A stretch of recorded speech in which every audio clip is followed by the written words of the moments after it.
Good afternoon. My name is Delegate Maggie McIntosh. I chair the Appropriations Committee. And this afternoon, we are going to hear a number of bills. In the Appropriations Committee, I will give you the order in which we are going to hear them and remind everybody that the sponsor of the bill or presenter of the bill is given ample time to introduce the bill. And folks who come to testify against the bill will be given a 2-minute time limit. We're going to hear today House Bill 1451, House Bill 1400, House Bill 1482, House Bill 1441, House Bill 1041, 1043, 744, 889, 1027, 962, 1236, 1260, 1350, 916, 1334, 780, 1048, 898, 1103, 1311, and 1336. So you can see we have a number of bills. We'll have a very long day ahead of us, and that's why we have to apply time limitations on the bills. Let me make sure that is Secretary Holt in the room. Okay, we're going to begin today with House Bill 1451, which is a bill I have sponsored really at the request of Secretary Holt. Let me begin by saying, for those of you who don't know, you should go in our committee room. As a matter of fact, the room in which I think Ms. Wareheim is sitting, and you will find 2 photographs on the wall of previous appropriations committees under the auspices of Howard Pete Rawlings, our former chair. In those wonderful pictures, you'll find 2 young people sitting there, a younger version of me and a younger version of Kenneth Holt, who is a delegate from Baltimore County. And it was at that time on that committee, in actually the subcommittee on education and economic development, chaired by Treasurer, oh, there it is. There's the picture, chaired by Nancy Kopp, that we became very good friends and have remained very good friends this entire time. I want to first say to Secretary Holt how much all of us have really appreciated his work as a Secretary of Housing and Community Development. This bill, which he will explain, because he is an expert. And as a matter of fact, he is an investment expert. And that's why he's been so great in his current job, authorizes the Community Development Administration to provide certain forms of financial assistance for business projects, and authorizes the Department of Housing and Community Development to provide forms of financial assistance under that development program. I believe it was during his tenure on the appropriations that we created, and he helped the venture capital program, which has helped so many businesses and so many people in the state of Maryland since. So with that, I'd like to turn the podium, the Zoom, over to Secretary Kenneth Holt. Madam Chair, thank you. Mr. Vice Chairman, thank you.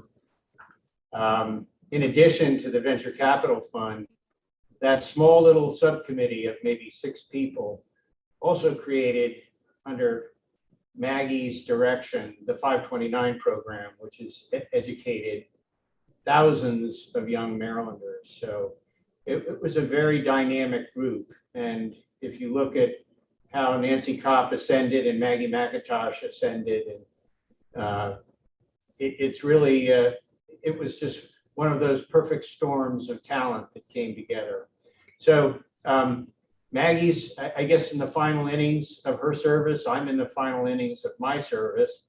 And this is an important sort of tweak, a modification to our ability to deploy our financial toolkit. And fundamentally, what we're trying to do is to clarify all of the types of investment vehicles that we can issue. And to that toolkit, we want to add one additional bit of capacity, and that is to be able to issue convertible notes.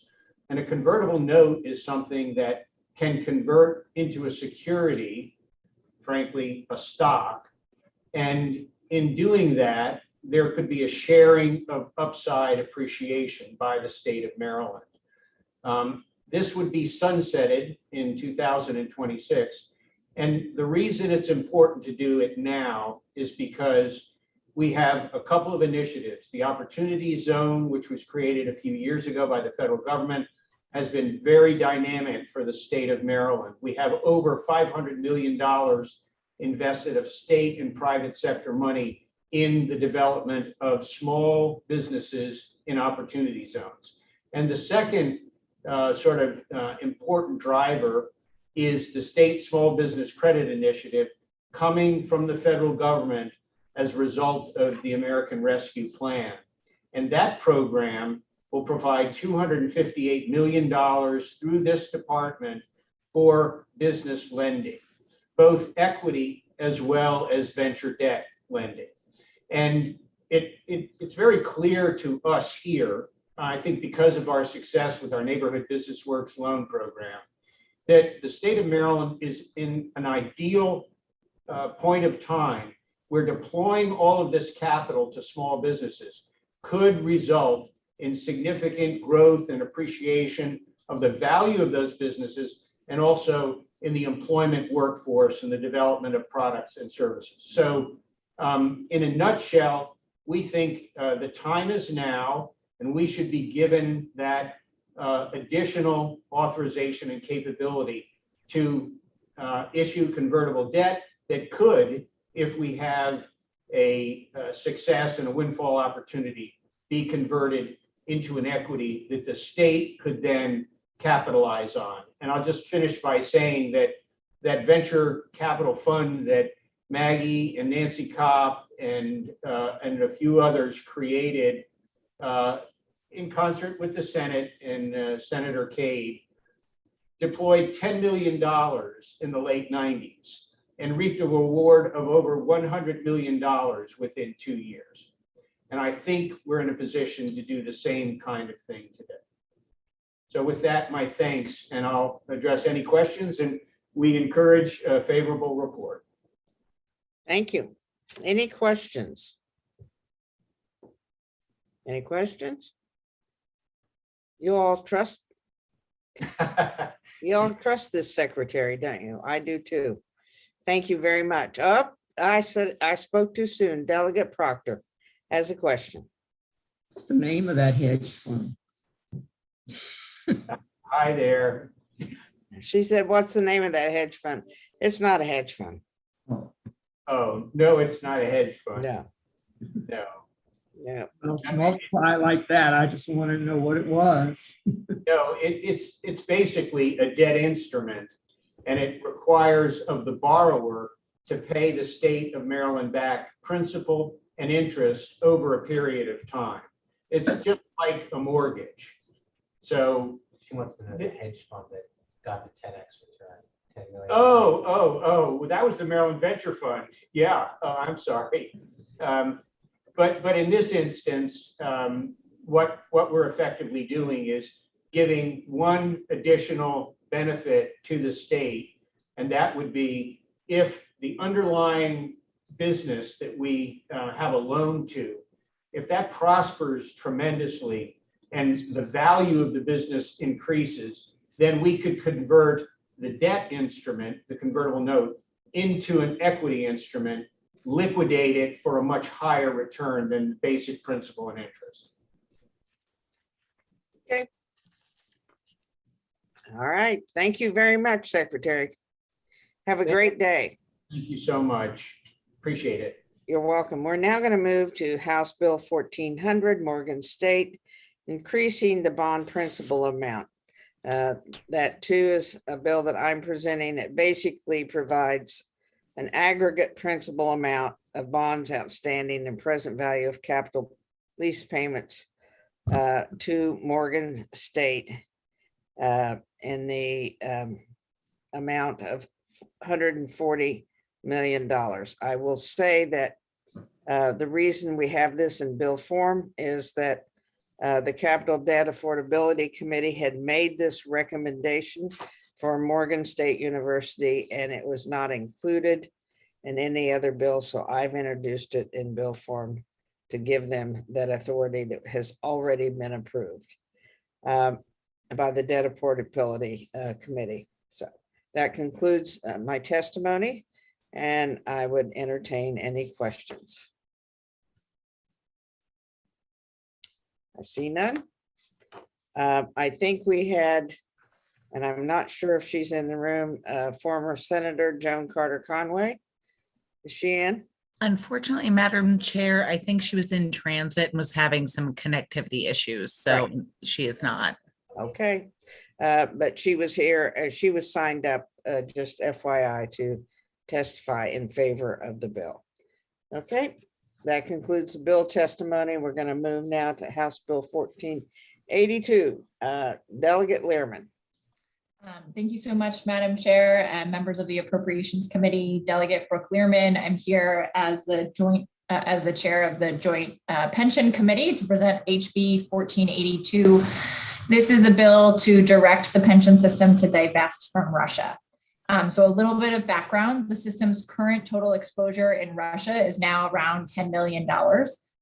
Prior to the invasion of January 31st of this year, the total exposure was $197 million. That's about 1/3 of 1% of the total portfolio. Of the $9.9 million that we have remaining, the system has about $7 million in assets that are in actively managed separate accounts, meaning that the system has control over those assets. As has been discussed, the value of the system's total exposure in Russia has decreased precipitously in the last several weeks from $197 million to $9.9 million. That is primarily due to devaluation of assets, meaning they are worth a lot less now than they were before the invasion. It's very clear that Russia is no longer a reliable entity in which our pension system should be invested. This bill is similar to 2008 legislation that directed the Board of Trustees to divest from certain companies whose shares were held in actively managed separate accounts in Iran and Sudan.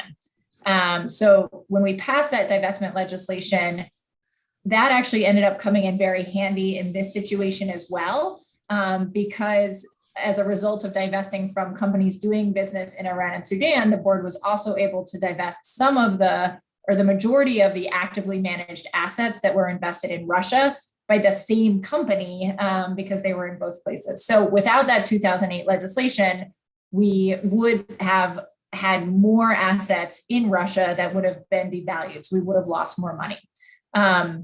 The Iran and Sudan divestment bill has provided the board and our chief investment officer the tools they need to divest from companies doing business in Iran and Sudan while protecting the board's fiduciary duties and protecting the board from any liability due to actions that it takes in good faith under the Iran-Sudan divestment bill. This bill will do the same. It will provide the same tools and protections as it navigates divestment from Russia. So certainly the legislature should only involve itself in the investment program for the state pension system when there are exceptional circumstances and actually take this divestment action. But we believe, after hearing from the CIO and hearing from the pension system itself, that this legislation is appropriate now for a variety of reasons, and to make sure that we're protecting decisions that the investment team is making as good fiduciaries. So I urge the committee to give a favorable report to HB 1482. Thank you. Thank you very much. Any questions of the sponsor? Yes, Delegate Novotny. Thank you, Madam Chair. Delegate Learman, I appreciate you putting forth this this legislative proposal. So the investments went from approximately 197 down to 9.9 million, 9.8 million. Is there anything stopping us from clearing out the last 9.9? And again, I'm in a full agreement of what we should be doing. Is there anything stopping us from the fiduciary responsibility of just moving that out because they're bad investments? Well, some of them, I mean, so some of the assets may end up being stranded assets, meaning there's no market. There's no place to sell them because nobody wants them. So there is a concern. I mean, there is that issue. There's some of the money is not actively managed. So we have it with an investment management company that has it in a fund, right? It's just part of a large fund that exists. And so that hasn't, that piece of it would not be affected by this. But that investment management team will hopefully take action soon to, if possible, and if appropriate, to divest. I think those are the two biggest reasons right now. Okay, so this enables the retirement chief CFO to actually make additional movements in the money out of Russia is basically what you're saying. It enables them to do more easily through this process. Okay, that makes a lot of sense. Now, you mentioned another situation in which we've made it so that it was not in our best interest to invest in other companies at RAND. I know you mentioned, do we see this being a list that we will continue to go down, in your opinion, as in other bad actors, China, North Korea, and the like, that have been at odds with the United States at times? But I know obviously China has a very large economy and there might be great investments there. Or is that just way outside the scope of what you're trying to accomplish? And either answer is just great, just looking to see. Yeah, I think it is outside the scope of what I'm trying to accomplish. I mean, right now we are acting urgently. There's an urgent situation in which one country has invaded a democratically elected country, and there has, I don't think, ever been such swift movement by such a unanimous number of countries to act against Russia and against what Russia's doing. So, for instance, like, you didn't see Switzerland in the past moving this way. You didn't see, a number of countries taking this kind of action. I just noticed today, I think that Goldman Sachs just announced that they're pulling out. So I think because of the sort of nearly unanimous condemnation of what's happening, it's important for us to give this tool to the investment team to use moving forward. And I will say multiple times that I totally agree with the intent of this, and I just want to make sure that I think most of us will vote all for this, and it's terrible what's going on overseas. So, but it is your opinion that in only the most extreme circumstances should we put legislation on top of what the CFO can do on these pension funds to ensure that our values are represented overseas in these pension funds? Is that kind of your intent? Is that this is an extreme? Okay. This is an extreme situation. Okay. Thank you so much. Thank you, Madam Chair. You're very welcome. Delegate Grice, did you have a question? No? Delegate Mangione? You're fine? I think I'm guessing I answered it. Delegate Mangione's question. Yeah, okay. Yes, thank you, Delegate Lieberman. All right. Thank you, Madam Chair. You're very welcome. And we thank you, Delegate Learman. Thank you all. Have a great day. Okay. You too. Bye. Bye-bye. Up next is House Bill 1041, Delegate Valent. Oh, wait a minute. I want to see if there's anybody else signed up on that bill. I get ahead of myself sometimes. I don't think there is. No, Madam Chair, you're good to move on. I can move on. Thank you. Yes, ma'am. Oh, you're right. See, all right, let's move to Delegate Valentino Smith. House Bill 1041. Thank you, Madam Chair. I'm convinced that most of you spent your lunchtime reading through my significant packet of information. Nonetheless, I will proceed with my testimony. You're going to hear a lot about temporary cash assistance in this bill and the one following it, and from the panelists. And most of you here on the committee have been hearing about it. But temporary cash assistance is Maryland's temporary assistance for families that we run under the TANF federal money that we get. And it's the only program where we give direct cash to low-income families with children. And it's supposed to be kind of a stipend of cash to help them meet their basic needs when they're experiencing crisis. They've now kind of hit significant poverty. In order to receive the temporary cash assistance, if you're an able-bodied adult, you are required to participate in work-related activities as defined by the federal government. And in the past, we've done bills that have allowed people to stay in school longer and have that count towards their work requirement from this committee. And we've done significant reforms to the severe sanctions that people would have to undergo so they can have more success to stay in the program. And so now, this many years later, I think it's time that we look at this workforce component, because we're not getting what we need from it. The original intent of our program when we set it up was that the recipients would then go on to find employment after their workforce experience.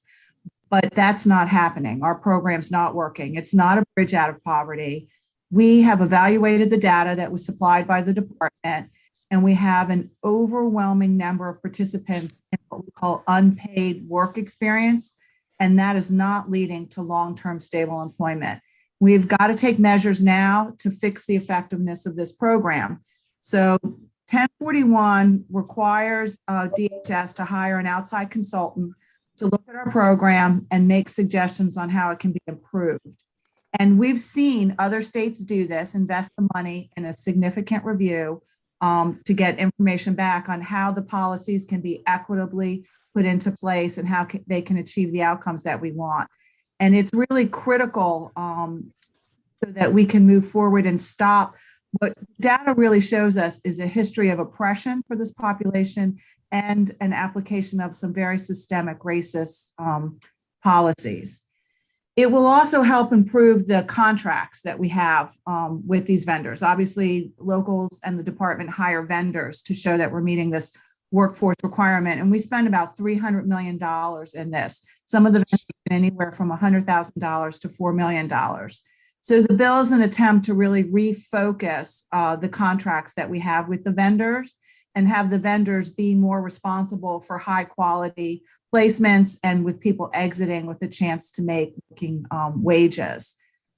I really want to say right now, I thank the Secretary Padilla and her staff because they've been meeting with me and the advocates very intently on this. They finally supplied all the data that we need to be confident in our attestations that the program is overwhelmingly using unpaid work experiences and overwhelmingly is keeping people tied in poverty because it's not providing them with work experiences that allow them to exit poverty. They're not opposing the legislation. They've submitted a letter of information, and I have agreed since the time that this bill was written to make some of the changes that they've suggested. They don't want the vendor contracts changed until after the study, and I think that that's probably something that we can do. There's no fiscal note. The department believes that they can do this study with the resources they have in their contract with the University of Maryland School of Social Work. Given what I have seen other states do, and in talking to the University of Maryland School of Social Work, I think it's very prudent on our behalf that we rope off or fence off some of our TANF surplus money. We have a significant amount, and the federal government, it's only federal government money. It allows some of that money to be used for the administration of the program. And that money then be available if additional contractors with specific expertise are needed to do the study. And if it's not, then the money will just stay in the TANF surplus fund.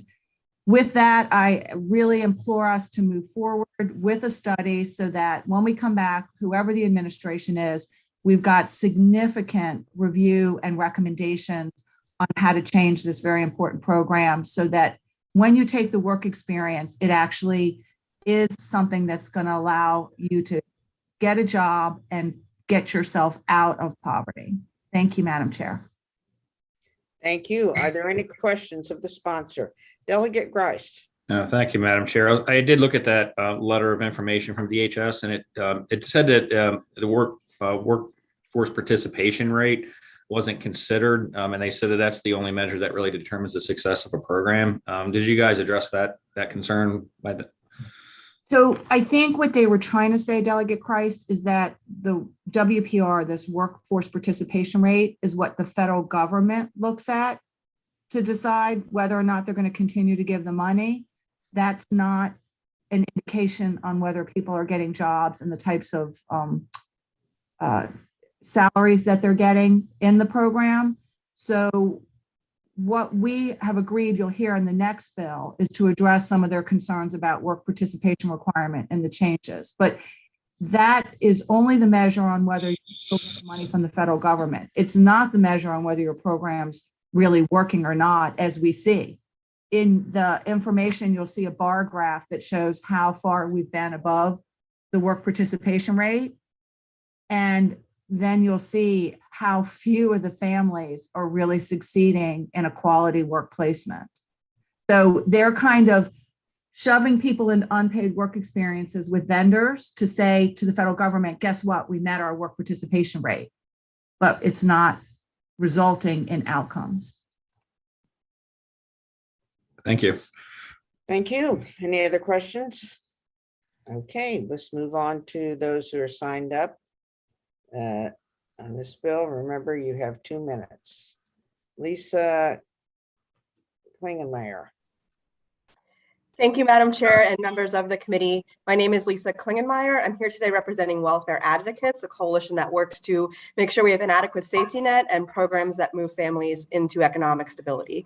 We're here today in strong support of House Bill 1041. We think it's an absolutely critical opportunity to take a look at our temporary cash assistance program. We know that other states are doing really innovative projects and ideas on how to improve their temporary cash assistance program. And we think that this is a good opportunity for our state to do the same. We know from data out of our own University of Maryland School of Social Work that even 5 years after families have been on temporary cash assistance, they're often still living in deep poverty. So not even poverty, but below 50% of the federal poverty line. So families are not able to find bridges to economic security.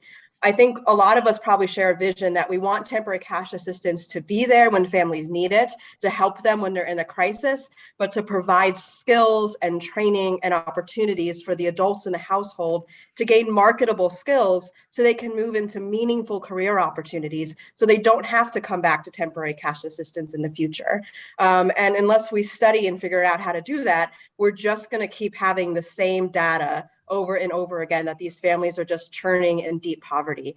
So we really think this is a unique opportunity to look to the future on how we can shape TCA going forward, listen to the voices of folks with lived experience. Part of this bill requires that we talk and consult with folks with lived experience to see what they're experiencing on the program, what their thoughts are on changes. But again, the goal with this is how can we move this program in the future? It's been structured the same for the past 25 plus years. So this is an opportunity for us to make sure the investment that we're making as a state in this program is producing the outcomes that we're looking for. And so for those reasons, we strongly urge a favorable report. Thank you. Thank you. Delegate Metzger. Thank you. Thank you. And thank you, Delegate, for bringing this up. Question I have is did this kind of take birthing pains from second generation poverty that we were on that committee? Thank you, Delegate. I know we do a lot of work as the commissioners in that. So they put a little bit of this in their first report, but not their second report, notwithstanding my requests. So I think that moving forward, this is very consistent with something we must do to break the chain of poverty in a family. It's not only education, but it's also workforce experience. Well, as you know, we spent a lot of time with this, and I made several recommendations, and I'm with you on this one, I have to say. Thank you. Thank you. All right.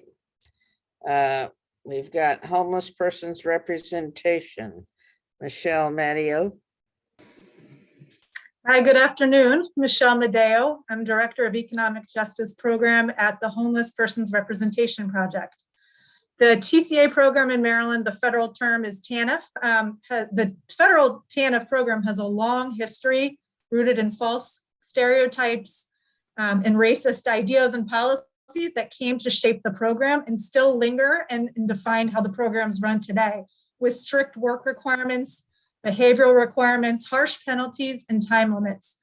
Families, when they come to apply for TCA, are often forced, out of their job for, structural reasons, and come to apply for TCA when they're experiencing profound trauma. So HB 1041 requires a consultant review through both a trauma-informed lens and an anti-racist lens to make sure that the policies and programs in Maryland are running equitably and following best practices around the country. Many other states and cities have redesigned their TANF programs in recent years in this way. Some of these states include Vermont, Louisiana, Maine, Massachusetts, Michigan, California, Pennsylvania, Oregon, New York City, just to name a few.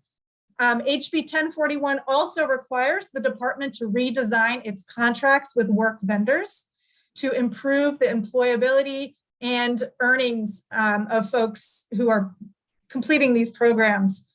Currently, the contracts really focus on the number of people enrolled and don't have incentives for the actual experience folks are getting, and don't measure employment outcomes and whether folks are actually earning living wages when they complete the program. So a redesign of the contracts will focus on the performance in the program and lead to more economic stability. We request a favorable report of HB 1041. Thank you. Thank you. Thank you very much. Any questions? Okay. We have the Maryland Center on Economic Policy. Callie, I'm sorry. Thank you, Madam Chair, members of the committee. My name is Callie Shumitz. I'm with the Maryland Center on Economic Policy. We are a nonprofit, nonpartisan organization that uses research to advance policies that allow all Marylanders to thrive and support a healthy economy. So we support House Bill 1041 because we understand that having good information is critical to making sure state programs are meeting the needs of the Marylanders that they serve. Well, the federal TANF program, as Michelle was just saying, has deep flaws that can ultimately only be addressed by Congress. Maryland does still have significant flexibility in how it administers the program, and there is room for improvement. The data that we do have now makes it clear that the temporary cash assistance workforce programs are not leading to good outcomes for most of the parents who are receiving cash assistance. The Life After Welfare report shows that the vast majority of TCA participants are still living on incomes below the federal poverty level 5 years after leaving TCA, and almost 68% are living in deep poverty, which suggests that the workforce programs we have today are not creating pathways to good jobs that pay a family supporting wage. The study that is called for in this bill will help identify clearly what is working, what isn't working, and what are our different options for improving outcomes for the families participating in TCA. And further, it would help ensure that state resources are being used effectively by creating some basic quality standards for the businesses and nonprofits that the state contracts with to administer workforce-related services. So we would ask for a favorable report on House Bill 1041. Thank you. Thank you. Any questions? Okay, we're going to move to Kendra James, I believe also of the Homeless Persons Representation Project. Kendra James is we're in the same room. She's actually testifying in support of HB 1043. Oh. Okay. That's a Thank you. different bill, huh? Sorry, Madam Chair, they had to stage over in the Senate because it's the same time with the witnesses since there's no rooms in the House. All right. That might have been the confusion. All right. Is there anybody else signed up on this bill? No, ma'am, we look good. That's it. Okay. I'm very sorry for the confusion. My fault. All right. That concludes the bill hearing. Now we're going to move to House Bill 1043. Thank you. Thank you, Madam Chair. Again, we're going to continue on with the subject of temporary cash assistance. The bill you heard, is that okay? Yes. So the bill you just heard is about what we need to do and why we need to get this big outside consultant review of the program. 1043 embodies the changes that we can make right now to the program that we don't need to study. Because when the federal government set up the TANF program, it gave states a lot of flexibility with what they could do. And we have chosen over the years not to use that flexibility and to be more strict. I actually remember, Madam Chair, you probably remember when we did welfare reform, it was Marty Madden and Delegate Rosenberg, when the states were asked to move over to this block grant type of program for this population. So I handed out an annotated bill, and I'll just talk quickly through it because I know you've all been looking at it in great detail. So the bill proposes 4 changes, and the reason I sent the annotation out was so that all could be comfortable. I put the references to federal law so that it's not that I'm kind of reaching out of nowhere saying this is a good idea and what we should do. The changes are all already allowed under federal law, and I do have some sponsor amendments after meeting with the department that I'll be giving to staff. So part 1 of the bill is about reforming what we can do now on the work experience. So we're an outlier in our work experience category. 30% of the families who are receiving TCA are in this work experience, and it's unpaid. And most of the states use this category. We use it for 30% of our population. Most of the states only use it for 2% of their cases. And after leaving this unpaid work experience that we've told you about, they're really not able to find a job. So the first part of the bill reforms that by making some requirements to the skills that will have to be used in that work experience or unpaid experience. And it will make us operate more consistent with federal law. The second part of the bill, let me follow my notes here real quick, sorry. Federal law allows parents to be exempt from this program. You can get this little bit of stipend if you've just had a child. And that makes sense. Most of the women in this are unmarried, they're poor, they have problems with transportation and healthcare and everything. So they say if you have a newborn, you have to do other things in this program, but you don't have to go straight to work for 40 hours. And when Maryland first implemented the program, we allowed mothers that had just had children time with the child before they had to go to work. The federal law allows 2 years. The bill as proposed says that we should allow these women 1 year. Talking to the department, and they're saying, we really need to make sure we meet work participation rates. We've got an amendment in that would at least allow 6 months. They can still choose to work, but under the federal law, what we would be saying for those that are deep in poverty, that have a newborn, that are having challenges with healthcare, transportation, not being able to find a work placement with flexible hours, that they have the extra time before we kick them out of the program. So part 1 of the bill changes the work experience. Part 2 of the bill puts the exemption in for if you have an infant under 12 months old. Part 3 changes the kind of hour requirements, which we can do right now. Federal law allows families to be considered that they're actually meeting or engaged in this work requirement if they're working 30 hours a week.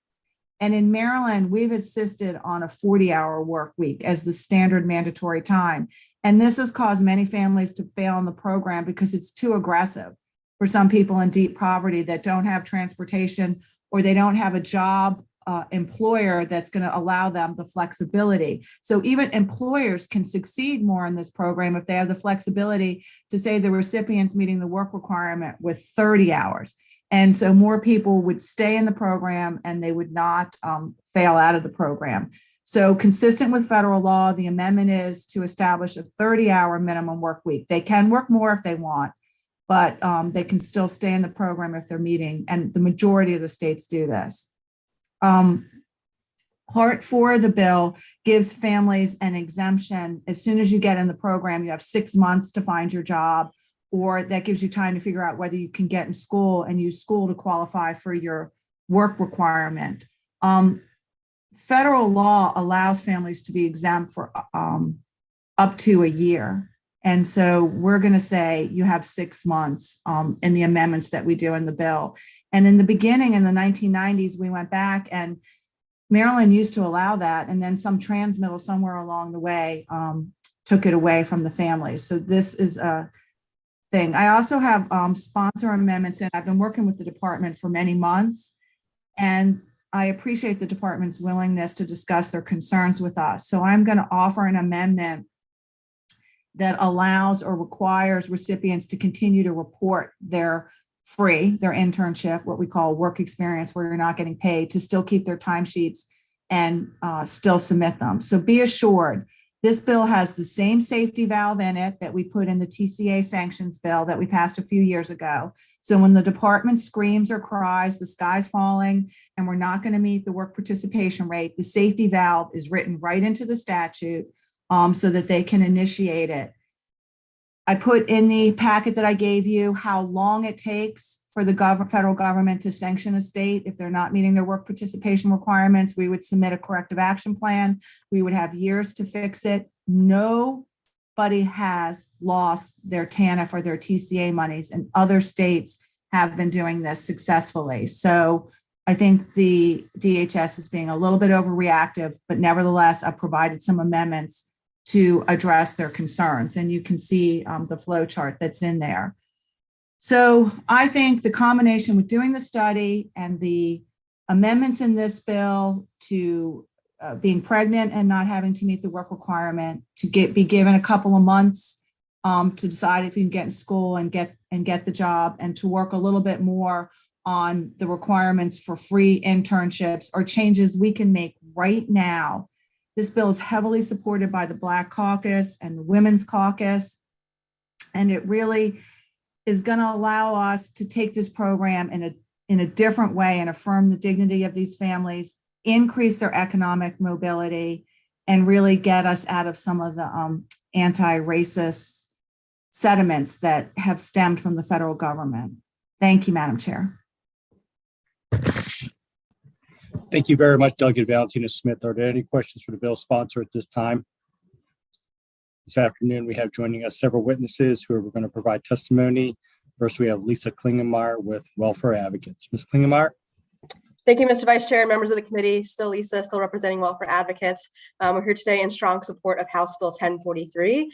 Like Delegate Valentino Smith said, the last bill was sort of looking, what can we do in the future? What 1043 does is try to make some really meaningful changes right now for parents and their children who receive TCA, and changes that are totally allowed by federal law that other states have implemented, and we think will be very meaningful for those low-income families who for the time being are having to use temporary cash assistance to make ends meet. TANF is a block grant. By its nature, it is flexible and allows states to be innovative. And if you actually look at the guidance the Department of Human Services provides to states, they say that our goal in issuing guidance on work participation rates is that we want to give states flexibility to implement effective, innovative, and creative programs that help families find work. And so I do know that there is a letter of concern from the Department of Human Services, and I am happy to answer that or address that in more details and questions, but just want to highlight, we really do not believe that there's anything in this bill that would jeopardize the state's ability to maintain pulling down federal TANF dollars. We have done innovative things in the past. We've reduced sanctions, we've let education count, and those arguments were there and didn't come to fruition, so we don't believe they will this time. What this bill truly does is try to take advantage of federal flexibilities, allow families time to stabilize in a trauma-informed manner, help them find meaningful work opportunities, and really try to make some changes now as we're looking to the future of how to restructure the program as a whole. We have a couple parents testifying after me and some federal experts, so I will yield the remainder of my time and just ask you for a favorable report. Thank you. Thank you very much, Ms. Klingenmeyer. Next, we have Ms. Michelle Madeo with Homeless Persons Representation Project. Thank you. Michelle Madeo Sheeher with Homeless Persons Representation Project. So as Delegate mentioned, Maryland requires almost 30% of work eligible parents to participate in unpaid work in order to receive their TCA. even though most states in the country don't use this anymore, because the data shows that it provides the worst employment outcomes and the lowest wages compared to all other kinds of work programs. The data in Maryland is very clear. In the last 4 years, less than 100 people were hired by their work experience placement site. That's less than 1%. And so in the department's letter of concern, they said many people are hired, less than 1%, less than 100 people. That's not a lot of people. That's not what we want. And so folks are mopping floors, performing manual labor, cleaning. They're doing this at places where you and I access healthcare, where we eat, where we get our hair cut. It's all over Maryland. And so, you know, even when a participant does actually get a paid job after completing this unpaid work, the earnings are so low in Maryland that they're still living in deep poverty. Less than $5,000 a year is the median earnings. HB 1043 was developed by incredible parents who have experienced these inequities and are asking you for change. We have some quotes on the screen right now, and we ask that you read the testimony, the written testimony submitted. It's very compelling. So HB 1043 ensures that when work experience is used, it's only used as intended by federal law to increase skills and to improve employability. The work participation rate will not be impacted by these changes. The department still can use unpaid work experience, even with the limitations. And the department has 11 other options of work activities that it can choose from. States all over the country are choosing all these other options that are associated with much higher employment and earnings outcomes. For example, DC has a paid internship program that provides direct entry into Thank you very DC much. government. If you could summarize your presentation. Thank you. Thank you. Thank you very much for your time. Next, we have Kendra James. Kendra James here. If she enters the waiting room, we can get back to her. How about LaDonna Pavetti with the Center on Kendra's right Budget and Policy Priorities? Mr. Vice Chairman, I think they're struggling there over there in the Senate. I think they're indicating they've got her. Do you have her? Kendra James. Kendra James is right here. Thank you very much, ma'am, for being here. Please proceed when you're ready. 2 minutes. Thank you. Thank you, sir. When I first applied for TCA, I was homeless and living in the shelter. The shelter policy said that children were not to be left unattended for any reason, nor did they encourage us to leave them with another resident for many reasons. Because of this, the DSS worker suggested that I sit my kids at the nearby McDonald's by the work activity program so that I could participate in work activity. Had I taken her up on that offer, I probably would not have custody of my children today. That same shelter provided a summer camp for my children. At that time, they were 10 and 14 years old. That 14-year-old aged out of any type of voucher programming for after school or whatever. I found a class myself during the time that they were in camp at Goodwill. The DSS worker told me that she could not tell me I couldn't go to the classes. However, those classes were not going to save my case from being terminated because DSS did not sister with Goodwill, even though those hours were in complete compliance with what DSS was asking me for, and it worked for my schedule. It was not an option for me to do and continue to keep my TCA. One of the questions that I've never been asked in any government establishment is how can we help? So I'm just asking you today and thanking you today for listening and asking you to help us help ourselves. Like, we don't want a handout. We really just want a hand up, not only for ourselves right now, but for the future of our families as well. We need a good leg to stand on. Thank you. Thank you very much, Ms. James, for joining us this afternoon. Next, we have LaDonna Pavetti with the Center on Budget and Policy Priorities. I am here to talk about ways in which HB 1043 would improve FIP by setting standards for the department's design and use of unpaid work experience, and also allowing families more flexibility when they first come on to assistance or when they have young kids. And just so a little bit of on who I am, I lead this work at the Center on Budget and Policy Priority on TANF, and I've been there for 12 years. And I have been doing research and also technical assistance to states on TANF for the last 25 years. The whole time TANF has been in place, and did AFDC work before that. So what I want to do is to just start by talking about why sort of the reliance on unpaid work experience is a problem. First, it really ignores systemic racism, and that leaves many women of color out of the paid labor force or concentrated in unstable, low-paying jobs. Second, there is no evidence that unpaid work improves recipients' employment prospects, and there is evidence just to the contrary, that it does not do that. And third, which I think people ignore, is that there are benefits like the earned income tax credit, which is a really valuable benefit for families, but they can only get it if they have paid work. So when the families on TANF are working in unpaid work, they're ineligible for those resources. Those are completely federal benefits that families could get if they had pay, and because they're not getting paid, they're completely ineligible for those. So those are some of the problems. I think what this bill does is it doesn't deny the department the opportunity to use work experience. What it does is it really puts constraints to make it a better program. So it requires that it helps them develop marketable skills. It limits employers to those who really will hire people. And it gives recipients choice and makes sure that they're not just cycled in and out of work experience placements. And it requires data collection that will really allow the department to help improve the program. I know the department has raised concerns about the work participation rate, and this is something I study a lot and look very closely at and look across all 50 states. Thank you, ma'am. If you could summarize, please. If you could please conclude.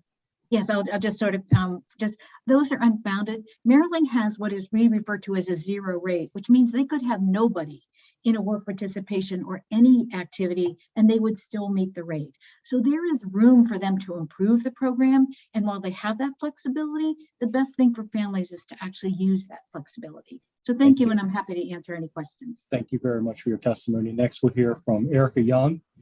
I'm being told, Mr. Chairman, she's still in the wait room.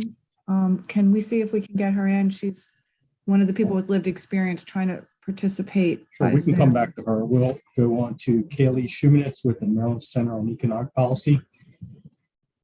Kaylee Shumanitz. Thank you, Mr. Vice Chair, members of the committee. Again, my name is Callie Shumanitz with the Maryland Center on Economic Policy. We would strongly echo the remarks of the prior speakers for why we're here supporting House Bill 1043. As we've been talking about today, temporary cash assistance provides vital economic support for families. To families with children who have very low incomes, cash assistance is flexible. It allows families to address whatever their needs are in the moment. And this is important not only for those families' economic stability, but for their communities and local businesses, because if people don't have money to spend, they can't support their local businesses. So, and that's why making the workforce participation portion of the TCA program more effective for participants will also create long-term economic benefits for the state. In particular, it is critical that Maryland reforms the unpaid work experience portion of the program, because the data, the state's own data is showing that these placements almost never lead to a paying job, and they aren't equipping participants with skills that are useful in the workforce. And Maryland is a significant outlier in how often it places people in unpaid work experience programs. And there are more effective tools available to accomplish the goals of getting families into good paying, stable jobs. Similarly, there is no benefit to pushing people into work programs when they're trying to recover from a major life upheaval, or pushing people into a work schedule that doesn't recognize or accommodate their family caregiving needs. Making sure that the TCA program is better able to meet the distinct needs of families will improve outcomes for those families, which ultimately strengthens our communities and our economy. We would ask for a favorable report on House Bill 1043. Thank you. Thank you very much for your testimony. Next, we'll hear from Ms. Alexis Villegas, University of Baltimore School of Law Civil Advocacy Clinic. Hi, thank you. Good afternoon. My name is Alexis Villegas. I'm a third-year law student with the University of Baltimore and a student attorney with the Civil Advocacy Clinic. We represent low-income individuals. The clinic strongly supports this bill because it would positively affect many of those that we represent. I'm here today to give some additional support to those provisions of the bill you've heard about regarding the minimum hour requirements and the improvements on the unpaid work experience. We did conduct extensive research of the TANF laws in all 50 states and DC, and our research indicated much of what you've heard today. Maryland is one of only 5 states with the 40-hour requirement, and the federal law, of course, has a lower minimum. This bill would put Maryland in line with federal law, and this matters because, as you've heard, the vast majority of TCA recipients are single women with young children who are living in deep poverty. The barriers that they're facing often include lack of access to housing, stable housing, transportation, and reliable childcare. So by changing these requirements, we're giving single parents what they really need is the flexibility to care for their children and work towards a better future. And these improvements alone aren't enough. We also support many other provisions of this bill, which are critical improvements, including those applicable to unpaid work experience. In Maryland, more than a quarter of parents receiving TCA are placed in these unpaid positions, which is a rate higher than 45 other states and DC. And our research consistently indicated as well in all data that those parents placed in unpaid positions have lower rates of long-term employment, lower wages, and often return to deep poverty once their benefits end as compared to those placed in paid positions. So providing this flexibility and by requiring unpaid placements to be time limited, enriching, and lead to actual jobs will more realistically support those parents so that they can have long-term economic success. And these aren't just beneficial changes for the recipients and their families. These changes are critical to support governmental efficiency and they'll benefit the economy of the state. So we urge a favorable report. Thank you. Thank you very much, Ms. Villegas. We'll hear testimony from Erica Young. Is Erica Young here? Erica Young. Mr. Vice Chair, I'm getting text messages. Can one of the advocates tell me, she's sitting in the Senate. I'm getting pictures of her screen that says she's in the weight room. She's a participant of TCA, so there's some technology issues. Before we move on, did any of the advocates see her in the Senate, or can you put her on? She's not with us in the Senate. She's at her home. So she says she's in the weight room though. Erica, what's the name? What's the name? I see that they sent a screenshot, Sharia, that says she's in the weight room. The screen name is 17 She Earth. It says, wait, the meeting host will let you in. Appropriate virtual meeting room is what she's looking at. Yeah, I'm not seeing anyone with that name in the waiting room. The name is 17 She Earth. That's actually coming up on her computer. Do you see that? The number 17 She Earth. I do not in the waiting room. It might say Sabali Colvin. Do you see that? Hold on. I do not. Oh, so yes, I do. All right. Great. Thanks. Sabali Colvin is entering now. Okay, thank you very much.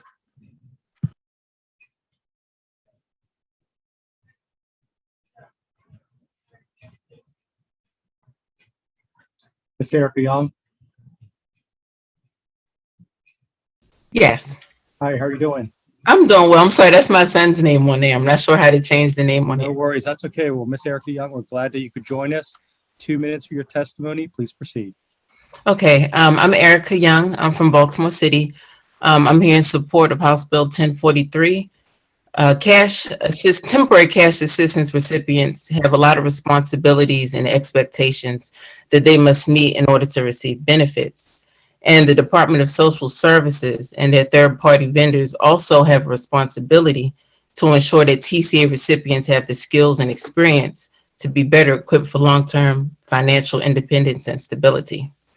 I've received TCA approximately 5 times over the past 8 years. And each time I did an intake or an orientation. And at this point, they assess your background, your life goals, and any barriers that you may have. Too often, this information is not taken into consideration when participants are placed in an activity, which you need to meet the expectations of the program. There are participants that are performing unpaid work with the expectation of being hired, yet they are rarely offered a position at the end of the term.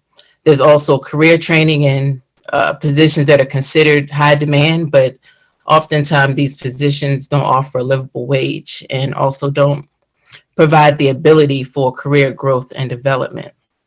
So being in poverty or needing assistance should not limit or prevent anyone from pursuing their own dreams and passions. And restrictive scheduling and stringent expectations often hamper a parent's ability to take care of their children and other necessary tasks. So with more options and less restrictions, TCA recipients will be able to create long-term success in a career that satisfies their interests. But without this, many people cycle in and out of the program, such as I did for 8 years. Success is financial gain. It's also stability. It's also happiness. And happiness is a total satisfaction that can only come from oneself. So once a parent is able to attain that true happiness, they have the ability to lift their parents and their own children and everyone else out of the poverty. Thank you very much, Ms. Young, for your testimony. We are glad you could join us today. Are there any questions from the committee for any of the witnesses? Delegate Smith. Thank you, Mr. Chair. Thank you for the panelists, and thank you for being vigilant, even as technology poses challenges, and being here and sharing your information with us today. I wanted to know if anyone could speak to DHS's letter and their concerns and what you thought about that. Everything has been shared today. It's deeply troubling because we want to help people, and I want to ensure that this program is truly operating as it's intended. And it sounds like there's a lot of need for improvement. So thank you to the sponsor for bringing this to our attention. I'm happy to take that one, Delegate. So thank you for bringing up the department's letter. The letter addresses a few points that I believe that we've addressed in the bill, either as the bill is or in amendments that our sponsor mentioned earlier. The first thing I just wanted to highlight is the department noted in fiscal 2021, it was the first time Maryland has not met our work participation rate, but no state met their work participation rate because we're in a pandemic. And the federal government's already issued guidance that essentially all states are going to be given reasonable cause as long as the state says we were in a pandemic and folks couldn't work. So that's not because of our program design, that's simply because we're in a public health crisis. Going forward, we believe that work participation rates are not going to be a concern even as we move out of the pandemic. That's a common concern the department has brought up in every TCA bill I have ever worked on, and we still made those improvements and we never had to make any kind of adjustments for being close to jeopardizing our WPR.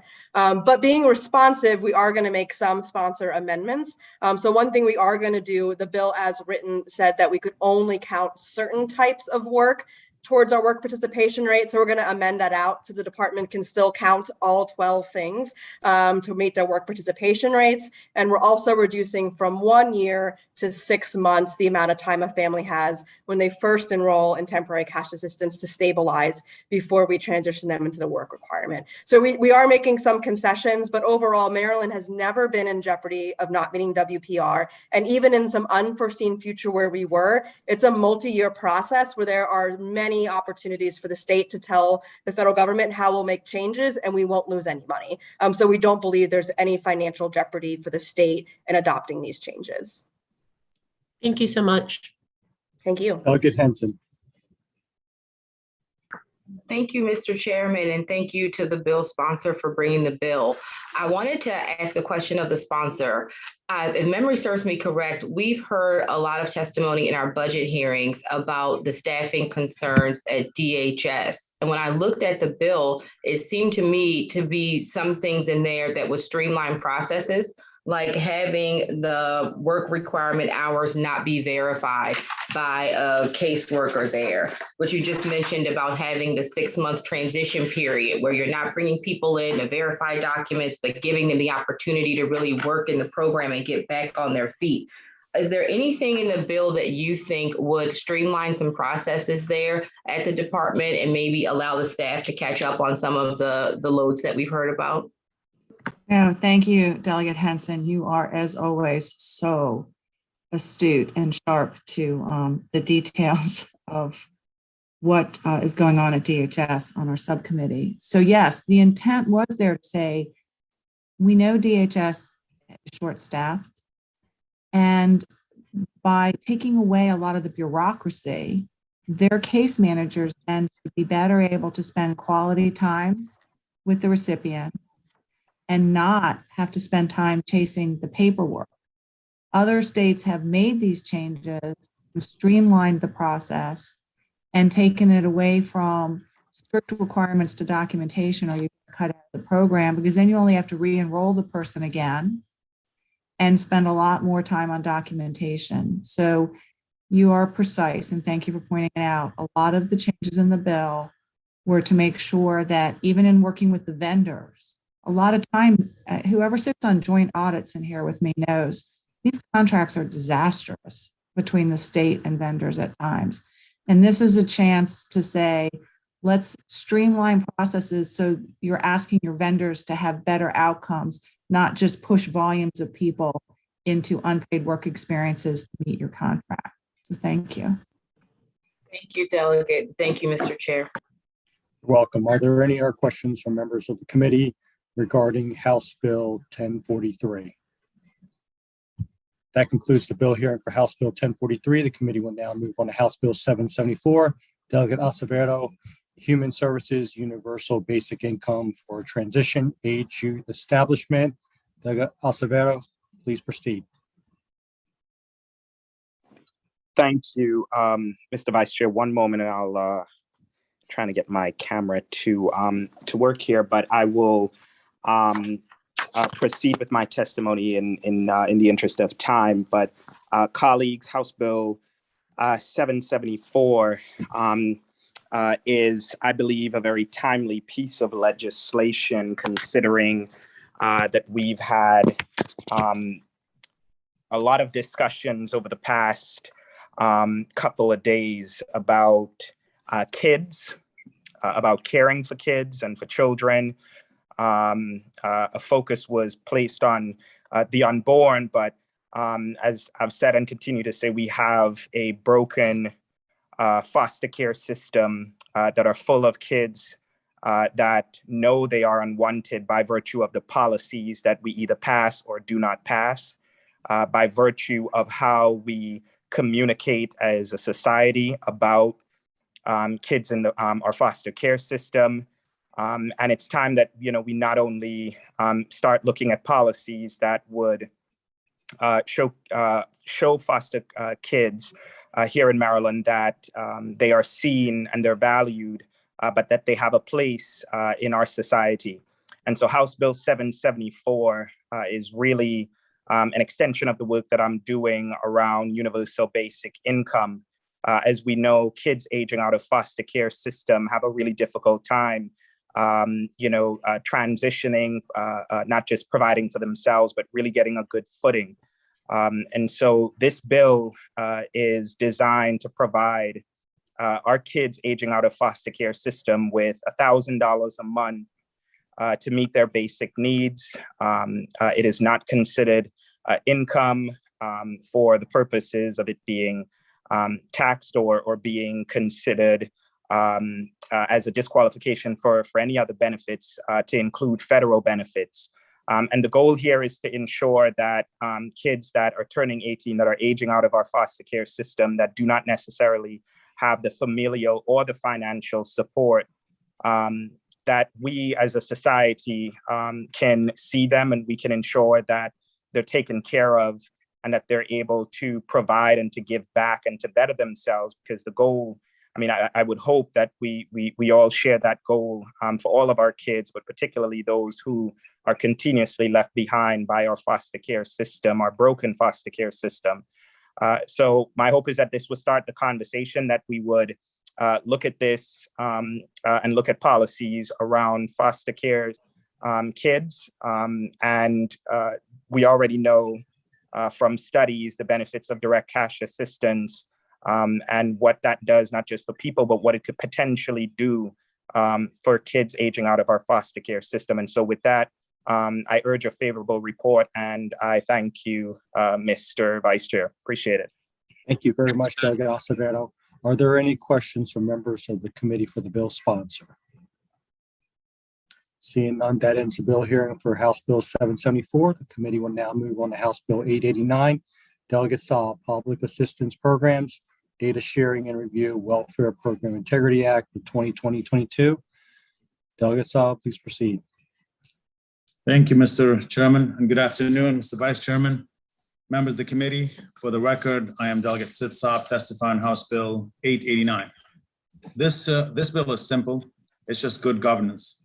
Our safety net program protects many Marylanders that are truly in need. This bill helps make sure that the programs themselves are protected as well. This legislation will strengthen those programs and make sure that the resources are always there for those who are in need by codifying a set of database cross-checks to help make sure that the recipients of Medicaid and food stamps are actually eligible for Medicaid and food stamps. So everyone is against waste, fraud, and abuse. And this bill actually does something about it. Under this bill, the department will enter into database sharing agreement with other state agencies to check Medicaid and food stamp rolls. Specifically, they would be checking death records, gambling, and lottery winning records, and income data. In short, if you're wealthy, if you recently won the millions of dollars in the Powerball, or if you're dead, you probably shouldn't be on Medicaid or food stamps. This bill does not change any eligibility standard themselves. If you are eligible today and this bill were signed into law today, you will still be eligible the same exact way tomorrow. But you will be the beneficiary of the program, much better positioned to serve you over the long term. So again, this bill does not change the process by which people apply or which people are eligible. And lastly, the bill does not reduce benefits in any way. The only people affected by this bill are those who should not be collecting those benefits in the first place. More than 25% of Medicaid spending is improper nationally. And during the pandemic, Maryland has allowed approximately 120,000 new Medicaid cases of people who are not actually eligible to remain on the rolls. Under federal law, we must maintain them on the program, but soon that would end. And we've got to be ready to clean up our rolls so we can get Medicaid back on track and serve those who are truly in need. With approximately a quarter of our budget going to Medicaid, we can't afford to offer benefits to those who are ineligible. And in food stamps, our error rate is about just a little over 8%. So just to reiterate, the Department of Human Services already doing this bill. What this bill does, it just formalizes the data exchange process, which is already happening now. And with that, Mr. Chairman, Vice Chairman, I appreciate the opportunity and ask for a favorable report on House Bill 889. Thank you. Are there any questions from members of the committee for the bill sponsor? This afternoon, we have joining us Scott Centurino with Opportunity Solutions Project. Mr. Centurino, please proceed. Good afternoon, Mr. Chairman. Thank you so much, and members of the committee. Thank you so much for having me. As was said, I'm Scott Centurino. I'm a visiting fellow with the Opportunity Solutions Project, and I'd just like to briefly encourage the committee to support this bill. This bill's cross-checks against death records, gambling records, and tax and income records are common sense. This is about using data that Maryland already has just so the right benefits can go to the right people in both Medicaid and food stamps. States without these data cross-checks have paid the price. For example, the Federal Inspector General does periodic audits of various state Medicaid programs. It hasn't gotten to Maryland in recent years, but they did get to Ohio recently, and they found that Ohio spent about $90 million in just 2 years in Medicaid on enrollees who were deceased. $90 million in just 2 years. And it's not just a Medicaid problem. You'd think that maybe this was just a situation where Medicaid has these capitation payments that are more or less on autopilot to nursing homes, and it would be limited to that. But just next door in Pennsylvania, the state's auditor general there discovered that Pennsylvania had actually paid out benefits in food stamps to 2,000 dead people in just 1 year, 2,000 dead people in just 1 year in food stamps in Pennsylvania. But honestly, and this is the last thing I'll say, this isn't just about stopping waste. It's about protecting the truly needy, the folks who are actually alive and haven't won the lottery and are eligible for these programs and need these programs to work and prioritize them. I know these folks. I'm sure everyone on this call and in this committee know them too. They're your constituents, many of them. Seniors on fixed incomes, adults with disabilities that keep them from working, kids in low-income households. Every dollar spent on someone who is ineligible for one of these programs is a dollar that can't be spent on them. So not because it will save money, but because it protects the truth. Thank you very much. I encourage you to support the bill. Thank you very much for your testimony. Are there any questions for the witness or the bill sponsor on House Bill 889?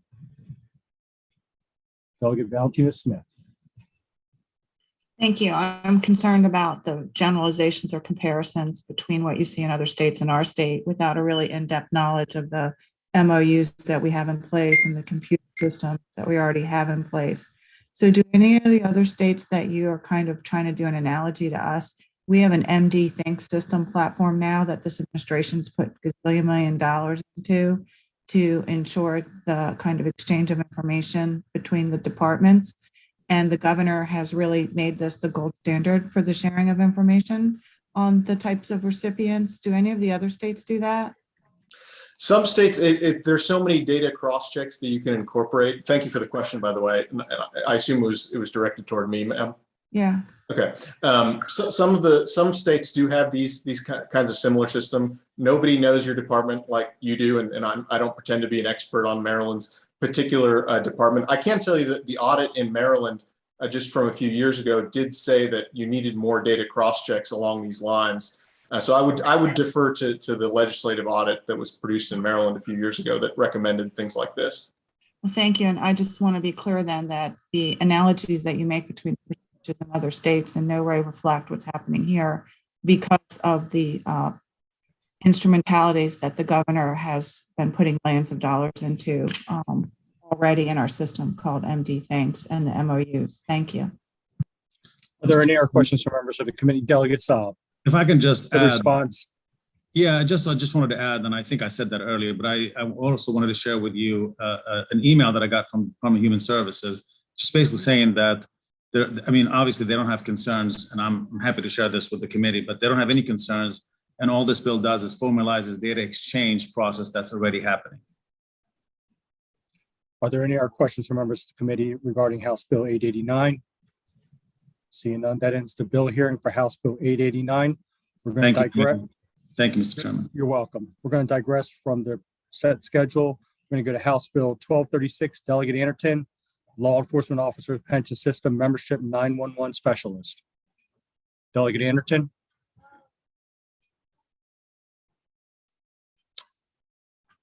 Okay, thank you.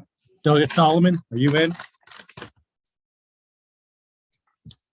We're going to keep on moving along. How about Delegate Pat Young?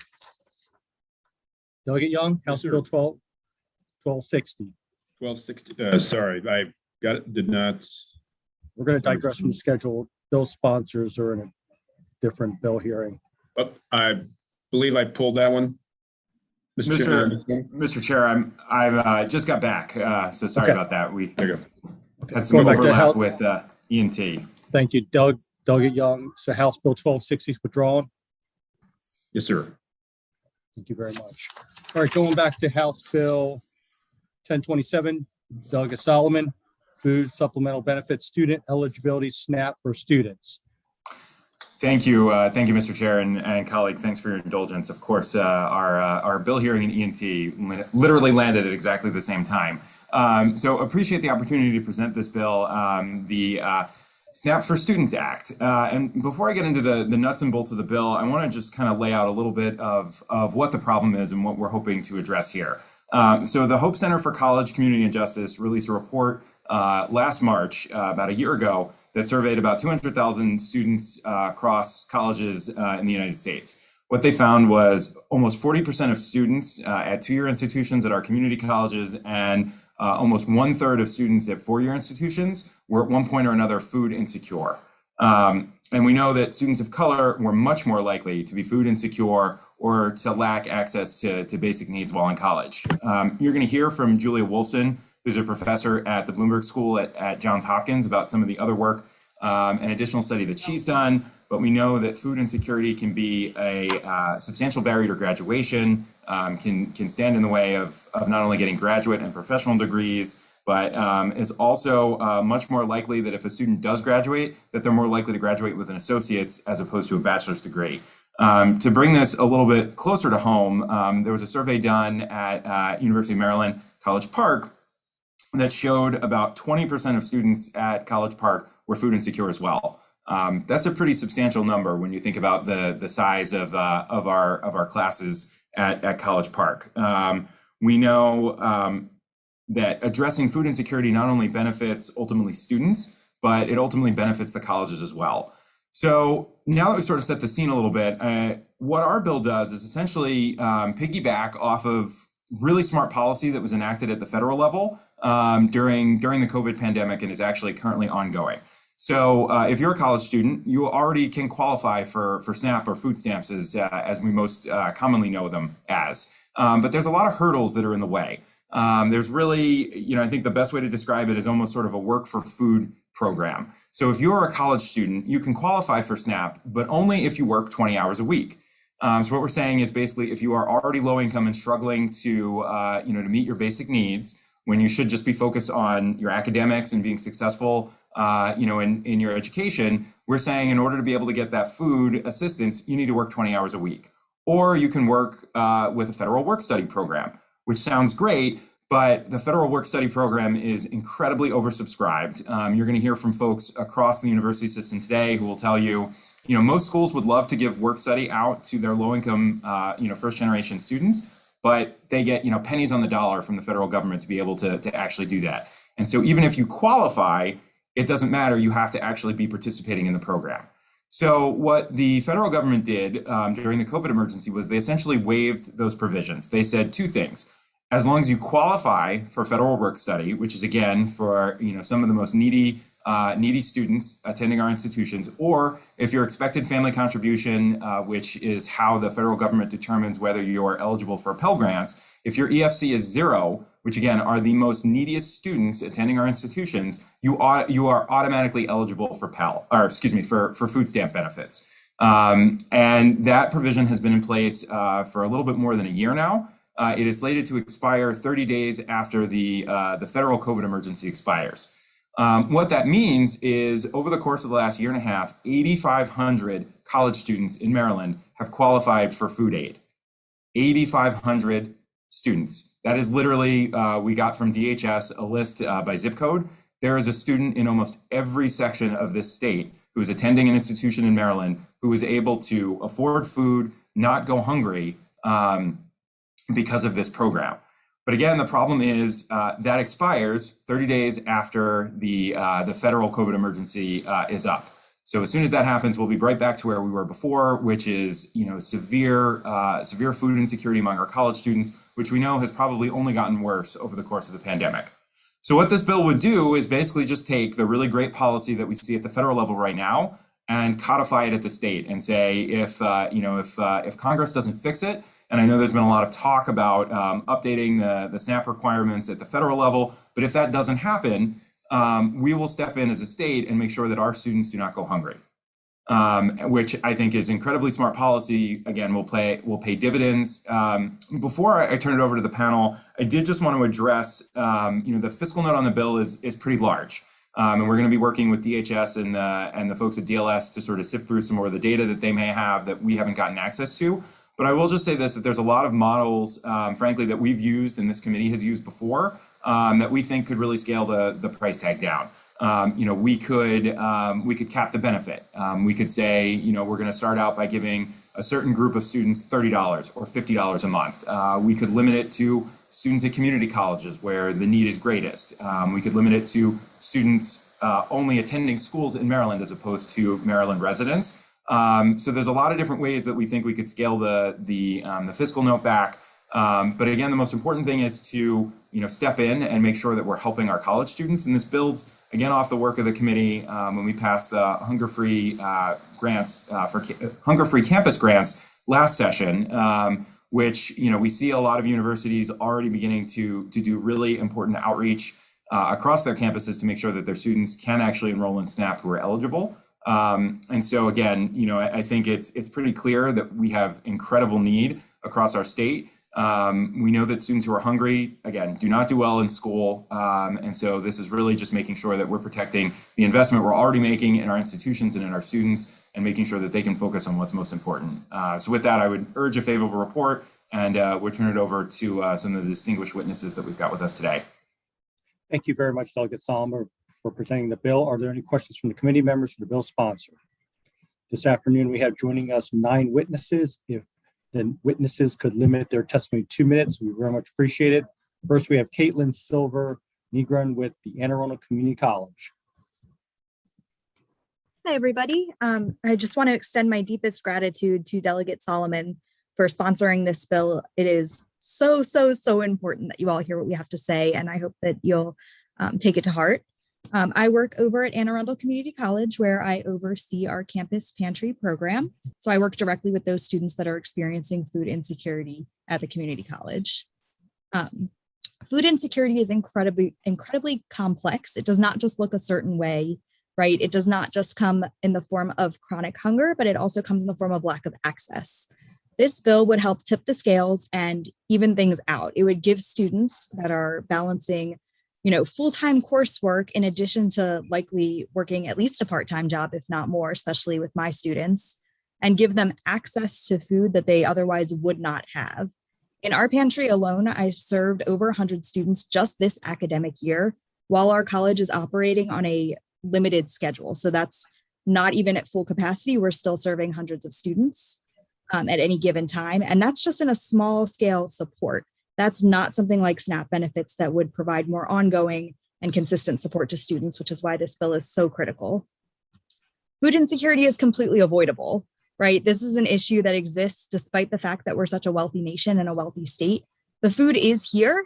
It's just not being accessed because folks can't afford it and then is going to waste. So this would really be solving several problems, because that food that's otherwise just being thrown out would be affordable for those students that otherwise can't access it and can't afford it. This only represents one small barrier to education, but think about how you would feel if you had to come to work hungry every day, if you had to be advocating for the things that you care about on an empty stomach, or when you're lacking sustenance. You absolutely would not perform your best. I know I wouldn't. And so I'm here to say that our students deserve that same dignity, that same respect, and that same access to food. And it's within our power to make it happen and to continue to support those folks. Great, thank you very much. Thank you. Thank you very much for all the work you do at Anne Arundel Community College. Very much appreciate it. Next, we'll hear from Julia Wolfson. Hello, good afternoon, Chairperson Chang and members of the House Appropriations Committee. My name is Julia Wolfson. I'm an assistant professor in the Johns Hopkins Bloomberg School of Public Health with joint appointments in the Department of International Health and the Department of Health Policy and Management. I submit this testimony in my capacity as a public health expert and as a concerned resident of Maryland. I'm not representing the view or position of Johns Hopkins University or the Bloomberg School of Public Health. I appreciate the opportunity to voice my strong support for House Bill 1027, SNAP for Students. Passing HB 1027 will be critical to ensure that college students in Maryland will continue to access SNAP benefits that help them afford enough food to eat while in school. Food insecurity among college students, as Delegate Solomon said, is a large and growing problem. Best estimates are that on many campuses, more than 1 in 3 students experience food insecurity, and on some campuses, food insecurity exceeds 50%. First-generation college students are underrepresented, and underrepresented minority students are at the highest risk of food insecurity. This is important because, as my research has shown, experiencing food insecurity during college has lasting negative effects. Food insecurity is associated with poor mental health, poor diet quality, and higher risk of diabetes and obesity, among other health problems. My longitudinal research has shown that college students with food insecurity are more likely than those who do not also experience, who do not have food insecurity, to also experience it 18 years into the future in young adulthood. College students who experience food insecurity are also less likely to graduate from college. For first-generation college students, the disparity is particularly stark. Less than half, I repeat, less than half of first-generation college students with food insecurity while in college graduated with any college-level degree at all after 18 years. SNAP is one of the most important and successful policy tools we have to reduce food insecurity, and ensuring access to SNAP is common sense, practical, and an effective means to help low-income college students avoid food insecurity while they are attending school. I strongly support HB 1027 as an important action that Maryland can take to ensure college students in need continue to be able to access SNAP benefits. Thank you. Thank you very much for your testimony. Next, we have Allison Todden with University of Maryland College Park. Hi there. Thank you so much for your time. My name is Allison Jaden, and I'm an assistant director at the University of Maryland in College Park, and I'm here in support of HB 1027. Since 2014, I've been leading the UMD Campus Pantry, which provides emergency food to students and staff and has served over 23,000 visitors with an additional 700 visits each month. In addition to the campus pantry, UMD offers a student crisis fund and emergency meals, works to address student homelessness, and convenes a coalition to ensure coordination across these efforts. But as you're hearing, this is not enough. As Delegate Solomon mentioned, a UMD study published in 2019 found that 20% of our students are food insecure, impacting more than 8,000 undergraduate and graduate students a year. The study confirmed yet again that food insecurity has pervasive impacts on students' well-being, their academic performance, and career development. Since 2021, we've been working to raise awareness for the temporary expansion of SNAP eligibility enacted by Congress, but our students need your help to ensure that this expansion continues beyond the federally declared health emergency.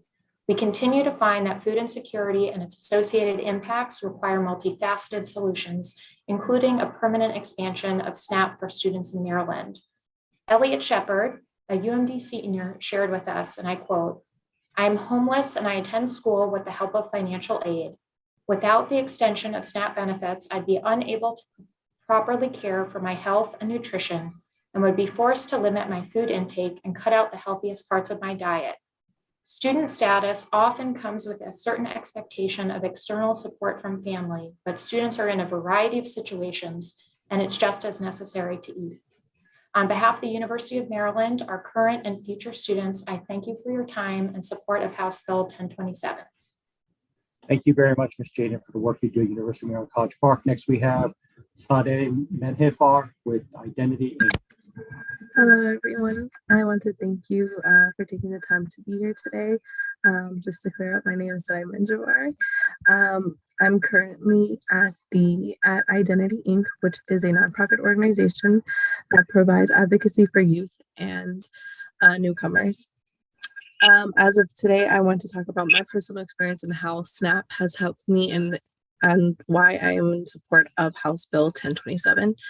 As a first-generation Latina student, I'm currently in my last semester for my bachelor's degree in psychology.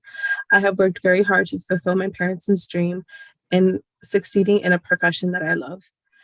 As of now, I have been able to have the opportunity to work at a nonprofit organization that focuses on students' health, mental wellness, and their well-being. College is already stressful as it is. As a full-time student, I can definitely tell you that my experience has been extremely difficult due to the outbreak of COVID-19. Unfortunately, my parents and me have had hardships financially. As of now, my father is unemployed due to the fact of the home isolation order and due to an outbreak at his job. I applied for SNAP benefits back in 2021. And luckily I was approved, but I just want to take the opportunity to say why this bill is so important to be established and made permanent. As of right now, the bill is students are applicable for this bill until June 1st, 2022. And I extremely would appreciate your support in making this bill permanent. As of now, we are currently looking at many of students around my campus who have been struggling to have the nutrition that they need. And I want to thank Delegate Solomon for taking the initiative to support this bill. And I would really appreciate it if all of the people here today take the initiative to also be in support of this bill. Thank you. Thank you very much for your testimony. Next, we'll hear from Devereaux Smith, University of Maryland, Baltimore County. Thank you, Vice Chair and members of the Appropriations Committee. My name is Divestment Smith, and I'm a PhD student at the University of Maryland, Baltimore County. I also serve as the Program Director and founder of Retrieval Essentials, which is a hub of resources for students that are food insecure. Today, I'd like to share with you a story of a student who had to overcome tremendous odds to succeed academically and who benefited from programs like SNAP. He grew up in the inner cities of Washington, D.C. and Prince George's County. Food insecurity among students attending our prestigious community colleges and universities is unfortunately real, pervasive, and consequential. It threatens their academic success, and frankly, it threatens the incredible investment that Maryland makes in higher education in this state. It's indeed hard enough, and I've witnessed this firsthand, for my students to cope with the learning consequences associated with COVID-19 pandemic, with racism, with hate, and now with war. How can my students learn if they're hungry? This is particularly challenging for my first generation students, for minority students, for students who are veterans, for students who have children, for transfer students, for students with disabilities, and certainly for working students. You know, as Allison mentioned, we have an incredible campus pantry that does an amazing job in not only providing food in a respectful and private way, but it teaches them how to cook, how to best use that food. But how is this part of a normative campus service? No student, Mr. Vice Chairman, and members, should face the added burden of food insecurity as they're pursuing their own path, their path for higher education, and hopefully to become future leaders in Maryland. We certainly support and strongly request that the committee favorably report and refer Delegate Solomon's incredible legislation, SNAP for students, SNAP for my students, for a favorable reporting. Thank you, Mr. Chairman. Thank you very much, Dr. Kessel. Next, we have Heather Greiner, Community College of Baltimore County. Hello. Thank you for this opportunity to testify on behalf of House Bill 1027, SNAP for students, and for providing written testimony in favor of this bill. My name is Heather Greiner, and I've been employed at CCBC for 21 years in the student services area. For the past 7 years, I've served as the Director of College and Community Outreach Services. This department finds community resources for students to be successful during their educational experience. The average age of a credit-seeking student at CCBC is 27 years old, and the average age of a continuing education student is 38 years old. Almost half the students at CCBC are Pell eligible, also meaning they could potentially be eligible for SNAP benefits as well. The recent removal of the 20-hour work requirement in response to the COVID-19 pandemic was beneficial to these students so they could focus on their education instead of also having to work in addition to their full-time course load while taking care of other responsibilities. Many Pell eligible students aren't even aware that they may qualify for SNAP benefits. Since fall of 2017, CCBC has been reaching out proactively to students who may otherwise qualify for SNAP based on information disclosed during the application process. Included in this outreach is offering assistance in applying for federal and state benefits, including SNAP. Research conducted on these students has found that these students who have SNAP benefits not only had a higher grade point average, but were more likely to re-enroll in a subsequent semester. Included in my written testimony is a written testimony from a full-time CCBC occupational therapy assistant named Anna, who also happens to be a mom with an infant. Because of the rigorous requirements in internship, the program must be completed full-time, leaving little time for work outside of school. The ability to obtain SNAP benefits for herself and her family and not have to work while attending has allowed her not only to complete her program and contribute to the workforce in Maryland, but also provide nutritious food for her daughter, feeding a future hope of generation. Thank you for your support of this bill and for helping students like Anna complete their college requirements and contribute to the workforce in Maryland. Thank you. Thank you very much, Ms. Greiner. Next, we'll hear from Loretta Hoog, University of Maryland Eastern Shore. Good afternoon, and I thank you all for the opportunity to advocate on behalf of Maryland students, and particularly I represent University of Maryland Eastern Shore. I am the coordinator for our Hawk Shares Food and Hygiene Pantry, and I support House Bill 1027 simply because making this change helps to remove barriers to students in achieving their college degrees. While working is a reality for many students, and particularly Pell eligible students, eliminating that work requirement for access to SNAP benefits minimizes that additional stress of trying to find financial support to help cover a basic necessity like food costs, in addition to trying to cover the cost of tuition, housing, books, and other fees that they may have. And another benefit of students being able to access the SNAP benefits is that the program offers portability in accessing food resources.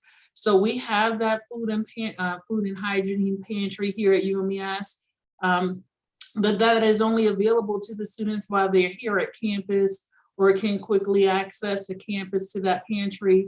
But when they have SNAP benefits, that will allow them to still be able to access food resources that will go to the grocery store while they're at home, and monies that they, again, would otherwise use to cover food costs can be applied to helping with their other educational costs.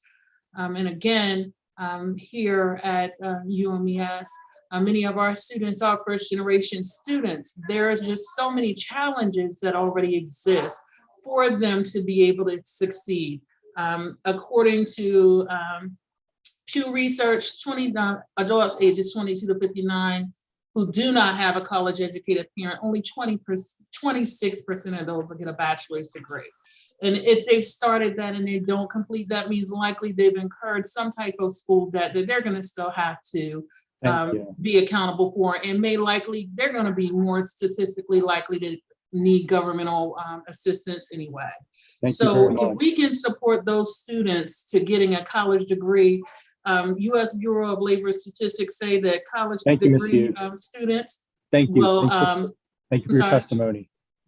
Thank you for your testimony. Very much appreciated. It's 2-minute time limit. Okay, thank you. Yeah, but we do appreciate your testimony and also all the work you do at the University of Maryland Eastern Shore. So thank you for being here. Thank you. Thank you, ma'am. Next, we have Michael J. Wilson from the Maryland Hunger Solutions. Thank you, Mr. Vice Chair, and thank you, members of the committee. My name is Michael J. Wilson. I'm Director of Maryland Hunger Solutions, and I am so proud of the folks who are testifying in support of this legislation. We've been coordinating a campus hunger network across Maryland, and this is just a slice of the challenges that we hear on a regular basis, and just so empathetic about the challenges that they're facing. I have submitted written testimony. I will not read that entire statement. I will briefly summarize by saying, first of all, thank you, Delegate Solomon, for this bill. This is critically important.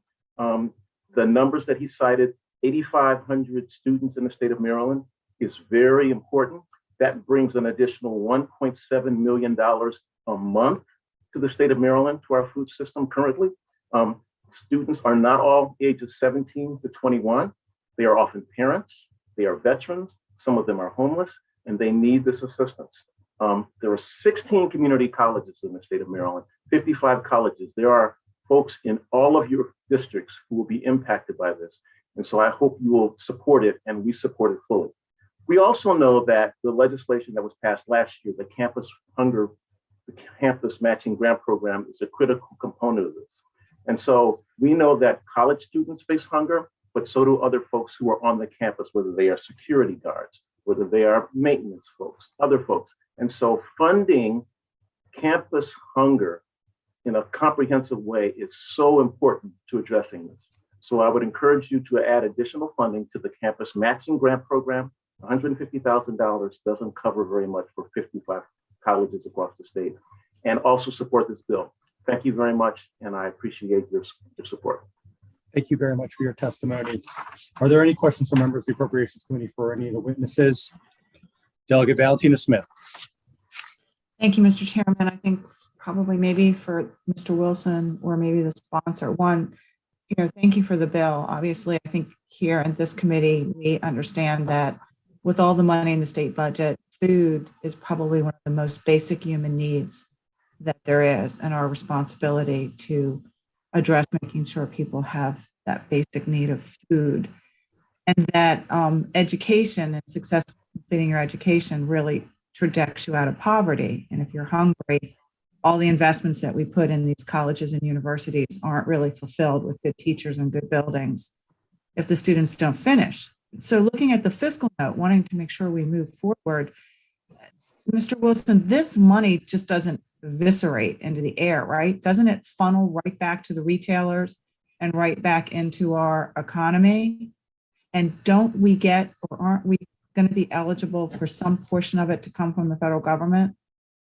Yeah, so I don't know how they got to the fiscal note that they did, but I will say when the emergency allotments parts of SNAP ends, the numbers are going to go down drastically. We are a SNAP outreach organization. We help folks from all around the state be able to apply for SNAP application assistance. And the point that the delegate makes is critical. You cannot use SNAP benefits on anything but food. You can't use it for diapers, though you might need diapers. You can't use it for aspirin, though you might need aspirin. You can't use it for, anything other. You can't use it for toilet paper.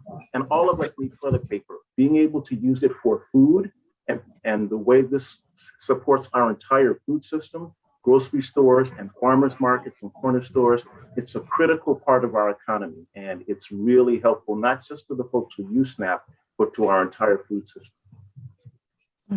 I thought it's a big economic driver and has proven itself during the pandemic to propping up and keeping a lot of our retailers moving along. So thank you. Thank you for bringing the bill. Delegate Mangione. Thank you, Mr. Chair. I guess my question is to the bill sponsor, just so I understand correctly how the student would qualify again, what threshold? Yeah, thanks for the question, Delegate Mangione. So essentially what we have in the bill right now is exactly what has been on the books at the federal level since December of 2020. So you would qualify for one of two ways. If you qualify for federal work study, which is a campus-based aid program, you would right now, prior to the pandemic, you had to actually be part of the work study program. But again, not every school has enough money to be able to enroll every student that is eligible for work study in the program. So, they, by example, and UMES sort of mentioned it, they may have 50 students that are eligible for work study, but they only may have gotten enough money from the federal government to actually enroll 5. So this would change it to as long as you're eligible. Again, that's what the federal regs have been changed to right now. The other qualification would be if your expected family contribution, which those of us on EED hear a lot about when we talk about federal financial aid. If you have an EFC of 0, which is for the neediest students to qualify for a full Pell Grant, you would automatically become eligible for food stamps as well. Okay, and thanks for the more detail. I guess my concern or my question, or not really, you answered my question, but an issue, maybe you can address this, is I knew a young student who went to Towson University and he basically played rugby, went to school full time, worked a job stocking shelves in the morning, delivered pizzas at night, took a full schedule, and his parents I don't even know if I would even call them middle income, but I think they would not hit this, they would be out of this threshold and he wouldn't be eligible, and yet doing all of those, he's an extraordinary young man for sure. But I guess my question or concern would be whether it'd be fair that he would not likely qualify and he'd be working 2 jobs and doing all these other things. So I don't know if you want to address that or if it kind of just falls how the chips fall how they may, I guess, on how you qualify. Yeah, so Delegate Mangione, actually, it's likely that he could potentially qualify. I mean, I don't know the ins and outs of his family's financial situation, but work study is a fairly flexible program. Students work really closely with their financial aid offices at campuses to qualify for the program. And so my guess is that he actually probably would. The other piece that would more than likely qualify him for SNAP would be, so prior to the changes made under this program during the pandemic, if you worked 20 hours a week and your income was at that level that qualified you for SNAP, absent any of what we're talking about here today, you as a college student would already be eligible for it. So if his income qualified him for it and he was working 20 hours a week, he would already get it. And again, without knowing the details of his income, he would more than likely qualify under the work study provision. And I don't know, Michael, it looks like you wanted to share something as well. Yeah, really quickly, your SNAP eligibility is always dependent upon your family income, family size, family expenses. And the situation you described could be more granular, but let me tell you, if you think he's eligible, he can call us. We will help him figure out if he is eligible. I don't want to presume that he is or he isn't without knowing more detail, but we think everybody who is eligible should participate if they want to. Yeah, and actually, I think this is the last thing I would add, Delegate Mangione, is, I think the hope of this bill is that, your friend wouldn't necessarily have to work 2 jobs to be able, if he's doing that so that he could be able to, provide his basic needs. We'd love for him to be able to focus on being a better rugby player or, working on his GPA and being successful, or maybe he could, work in an internship that would help him get a job after graduation. That's what we're trying to do here, but I appreciate the questions. Are there any other questions for the bill sponsor for the witnesses regarding House Bill 1027? That concludes the bill hearing for House Bill 1027. The committee will now move on to House Bill 964. Delegate Solomon, state operating budget step increases for state employees reporting. Delegate Solomon. Thank you, Mr. Chair. This bill's a little bit simpler. Probably will go a little bit quicker as well. So this is a bill basically to just require a little bit more transparency on the side of the budget when it's presented. So the genesis of this bill actually comes out of a piece of legislation that was passed by former Senator Middleton back in 2015 to address step increases for our state employees. So under the 2015 law that was passed and sort of the best practice even for years before that in state government, an employee who received at least a satisfactory or above on their evaluation was supposed to automatically essentially receive an increase in pay over the gradual time for their work. So as long as you were doing what you were supposed to be doing, you got good reviews, you were supposed to be compensated appropriately for that. That was the long agreed to state personnel system policy. And in 2015, Senator Middleton's legislation basically said that if you received that satisfactory review or better, that your step increase would be part of the budget. Unfortunately, what we've seen over the last, 7 years since that legislation was enacted is really few, if any, step increases granted for our state employees. I think I know the folks from AFSCME are here to testify after me, but I believe it's only been 3 step increases since that 2015 law was passed. Again, this is nothing out of the ordinary. It's supposed to be based on our personnel system going back to the late 90s. If you get a good review, if you're doing the job that you've been hired to, that you should be appropriately compensated for your quality and experience. So what this bill would do, it is not going to go back and mandate or refund any of that.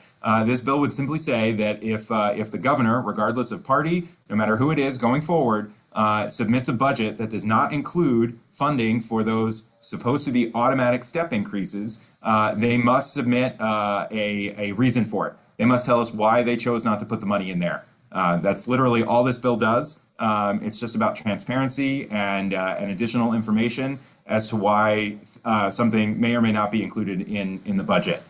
So with that, I would ask for a favorable report, and we'll turn it over to the witnesses who are here with us today. Are there any questions from members of the Appropriations Committee for the bill sponsor?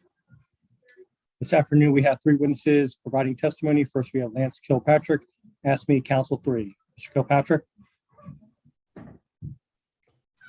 Yes, hi, folks. Welcome. For the record, Lance Kilpatrick. I'm the Legislative and Political Director of AFSCME Council 3, and I want to thank Delegate Solomon for introducing this legislation. So first of all, I want to make a clear distinction that what we are talking about with this piece of legislation is not about cost of living adjustments, it's about steps. Steps are a version of longevity pay. It is something that recognizes that there's value in long-term employment for working for the state, and is also a way to entice people to join state service. Private sector human resources managers actually use this as a way to recognize loyalty and to inspire new or potential employees to see what the company values experience and loyalty. Unfortunately, this administration has not seen steps as a way to demonstrate that desire and that value for the state workforce. Since this most recent governor has taken office, only 3 steps have been funded by state employees. And yet, in legislation that was passed and enacted in 2015, steps are actually a mandatory situation to be done. The issue has been, in the governor's budget, those steps have been funded with 0. I want to turn it over to my 2 members who have signed on to testify. They are living examples of what it means to work for many years for the state, but not necessarily receive that recognition for that experience and longevity that they have. I thank you for the committee's time, and please ask for a favorable report. Thank you. Thank you very much, Mr. Kilpatrick. Next, we'll hear from Ms. Deborah Graves-Latson. Good afternoon, Chairman and committee members. My name is Deborah Graves-Latson, and I am a service caseworker too. I am a proud member of ASME Local 112. I have worked for the state 14 years. When I was first hired, one of the things I was told that the state has steps within wage increases. Steps were supposed to be salary increase provided annually for satisfactory performance of the job, as well as recognition experience that enhances the employee's overall performance. In my 14 years of service with the state, I have received only 5 steps so far. My job never ends at 5 o'clock. I love my job and I perform it well. However, when it comes to acknowledgement of dedication and commitment to my clients, I have never been compensated for my annual steps. I love for the legislation to mandate what I should be getting my annual steps. But if the legislature cannot mandate the governor to do that, even if it's the right thing to do, then at least hold the governor accountable and make them explain the reason why they cannot do that. At least we deserve that, and the legislature does too. Thank you for your opportunity to speak with you all today. Thank you very much, Ms. Latson, and for your public service. Next, we'll hear from Ms. Laurice Jones, ASME Local 112. Good afternoon, Appropriations Committee members. My name is Laurice Jones, and I work as a family caseworker too, and I'm a proud member of ASME Local 112. I like my colleague Deborah, when I was first hired, I was told about steps and how it was a monetary recognition for satisfactory performance and experience gained while working for the state of Maryland. In my 14 years of working for the state, I've only received 5 step increases. That's 10 years of receiving 0.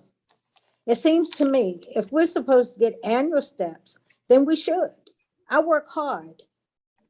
We all do in our line of work. I do love my job, and receiving appreciation for my work is nice, but it doesn't help put food on the table. I work sometimes as late as 8 or 9 or 10 o'clock at night, and also on weekends. Steps should be funded plain and simple. And if a governor can't do it then they should have to explain in detail why they can't and justify their actions to you, the General Assembly. I thank you for your time, and I hope you will look favorably on passing HB 964. Thank you, Mr. Chairman. Thank you very much for your testimony, Ms. Jones. Are there any questions from members of the Appropriations Committee for the witnesses? Delegate Novotny. Thank you, Mr. Vice Chair. So question, I guess, for the bill sponsor or maybe the witnesses, but fundamentally, I believe that people who are the most capable and who do the most work for the state agency or whatever business you're in should get paid the most, right? If you have the most amount of experience and you have the best results in that business, you should get paid the most. But on the flip side, if you've been there a long time and someone who's been there a week is doing more work than you, they should get paid more. So I guess to either the bill sponsor, like how do we deconflict someone doing more versus just someone being there for a long time? And where do we draw this distinction? Because the best employees, I truly want the best employees to be paid the most. And how do we make this system work?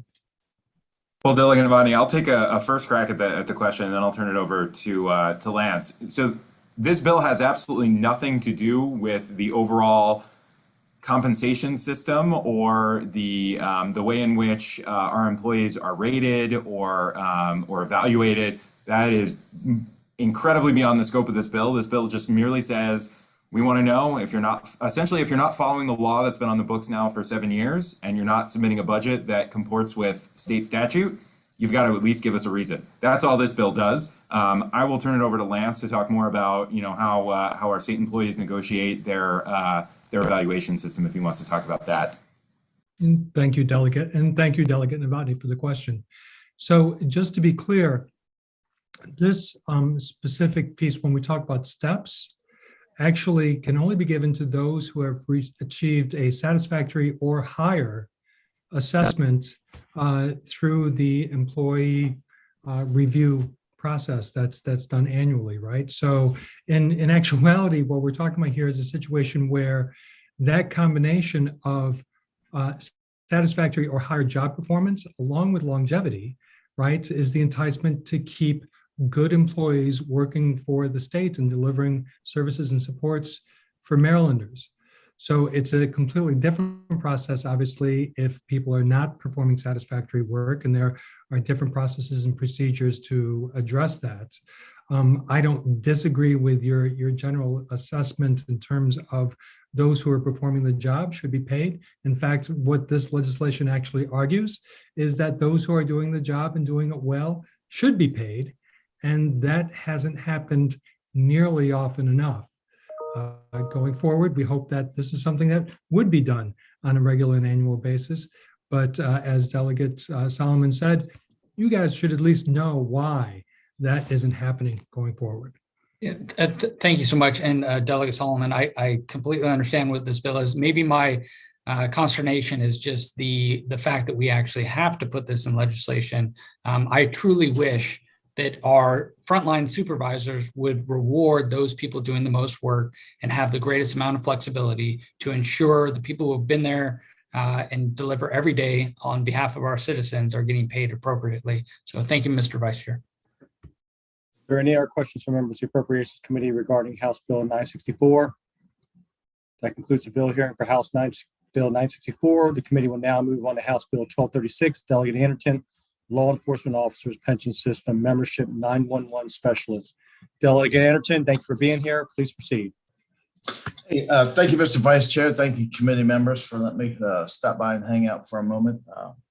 This House Bill 1236 was a legislative idea brought forth to me by one of our local police chiefs who was having a hard time attracting 911 specialists. The one thing that we're all probably going to deal with at some point in our life is calling 911, whether it's for someone else or for ourselves. And so the specialists who are on the other side of the line, it's a very stressful job. So they're lacking some of the benefits that traditional law enforcement officials get, and they are the folks that actually set the stage for how an issue is going to be responded to. The idea was brought to me, so we submitted legislation that has no state impact. It only affects the local jurisdictions who choose to implement LEOPS and to have these hardworking individuals be a part of it. And so I just would hope for a favorable report so we could move forward and have the conversation on how to fix this shortcoming and this dearth of finding qualified employees who are willing to do one of the more stressful jobs that anyone can think of. It's answering the phone call when somebody's calling in a time of dire need and realizing how to calm them and react in a situation that's befitting the situation that the person that's calling is under. So that's where I'm at. Appreciate it. Thanks for letting me come hang out. Thank you very much, Delegate Anderson, for presenting the bill. Are there any questions for the bill sponsor? This afternoon, joining bill sponsor, we have testimony from Captain Craig Plunkett with the Fruitland Police Department. Captain? I have not seen the captain enter the waiting room. Okay, thank you. He's probably out captaining, I guess. Okay. Are there any other questions for the bill sponsor? Okay, that concludes the hearing for House Bill 1236. The committee will now move on to House Bill 1350. Delegate Young, funding for wage increases for medical provider workers, jointly assigned to the, also with the Health Government Operations Committee. And joining us today from the Health and Government Operations Committee, we have Delegate Hill, Delegate Rosenberg, and Delegate Riley. We welcome them all for being here. Delegate Young, please proceed. Thank you, Mr. Chairman. Delegate Pat Young for the record. Happy to introduce HB 1350. Essentially, this bill requires that funding provided in the legislative appropriation account for a 4% rate increase for specified Medicaid services in fiscal year 23 through 26, and fund wage increases for 1, healthcare workers, and 2, staff in nursing homes to provide direct care residents. This includes housekeepers in laundry, as well as nutritional activity services. So essentially, what we're trying to do here is something that I know that the HSS committee has experienced, and I know that we've heard from on multiple levels when it comes to staffing. Wages are a consistent as well as a challenging issue when it comes to employees in private and public sector. This is an attempt to alleviate this issue specifically in these key areas using Medicaid funds, since they're already receiving an allocation for Medicaid funding. And the opportunity is there to make sure that we're staying in line with inflation, staying in line with general cost of living increases, and that we can stay competitive and continue to have quality folks apply and also be employed in these positions. I will make 2 points that I share with my Senate counterpart. The opposition will bring up that there are much more considerations than just wages when they're factoring in, 1, what their allocations are, and 2, how they're going to be using their Medicaid funds. We take that in consideration, and we're happy to welcome any friendly amendments or discussion about friendly amendments. And also, there's a thing that we have to take into consideration is the fact that, especially in the nursing home industry, there's a move towards private equity funds acquiring locations, investing in locations that has had an effect on wages across the board in this critical area. I believe personally that these tend to be short-term fixes to long-term issues. And as a legislature, we should be focusing on the long-term effects and how we can impact the long-term quality of these services being provided to Maryland citizens. Now, I do have 1 person on my panel, and with that, I urge a favorable report and would open up for questions after. Thank you very much, Delegate Young. Are there any questions for the bill sponsor at this time? The bill sponsor, you do have someone on your panel. If you could unmute yourself. Please unmute yourself, bill sponsor. Yes, Claudia Bellog, if you're here. Yes, I am. Yes, ma'am. There you go. Thank you. Good afternoon, Chair McIntosh, Mr. Vice Chair, members of the committee. For the record, my name is Claudia Baylog. I lead the research department of 1199 SEIU, Maryland, DC. We are representing 10,000 healthcare workers in nursing homes, hospitals, and clinics, and we urge a favorable report of HB 1350. So I would like to highlight some of the written testimony of members who could not be here today because their facilities are short-staffed. Members like Reba McKinney, who has had COVID twice.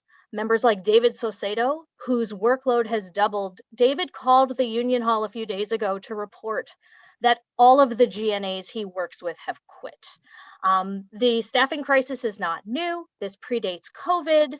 I would like to highlight a 2021 Washington Post report from 2021 highlighting 8 facilities that were operated by Peak Health, owned by a private equity investment company called Porta Piccolo, Workers at those facilities reported that their benefits were slashed.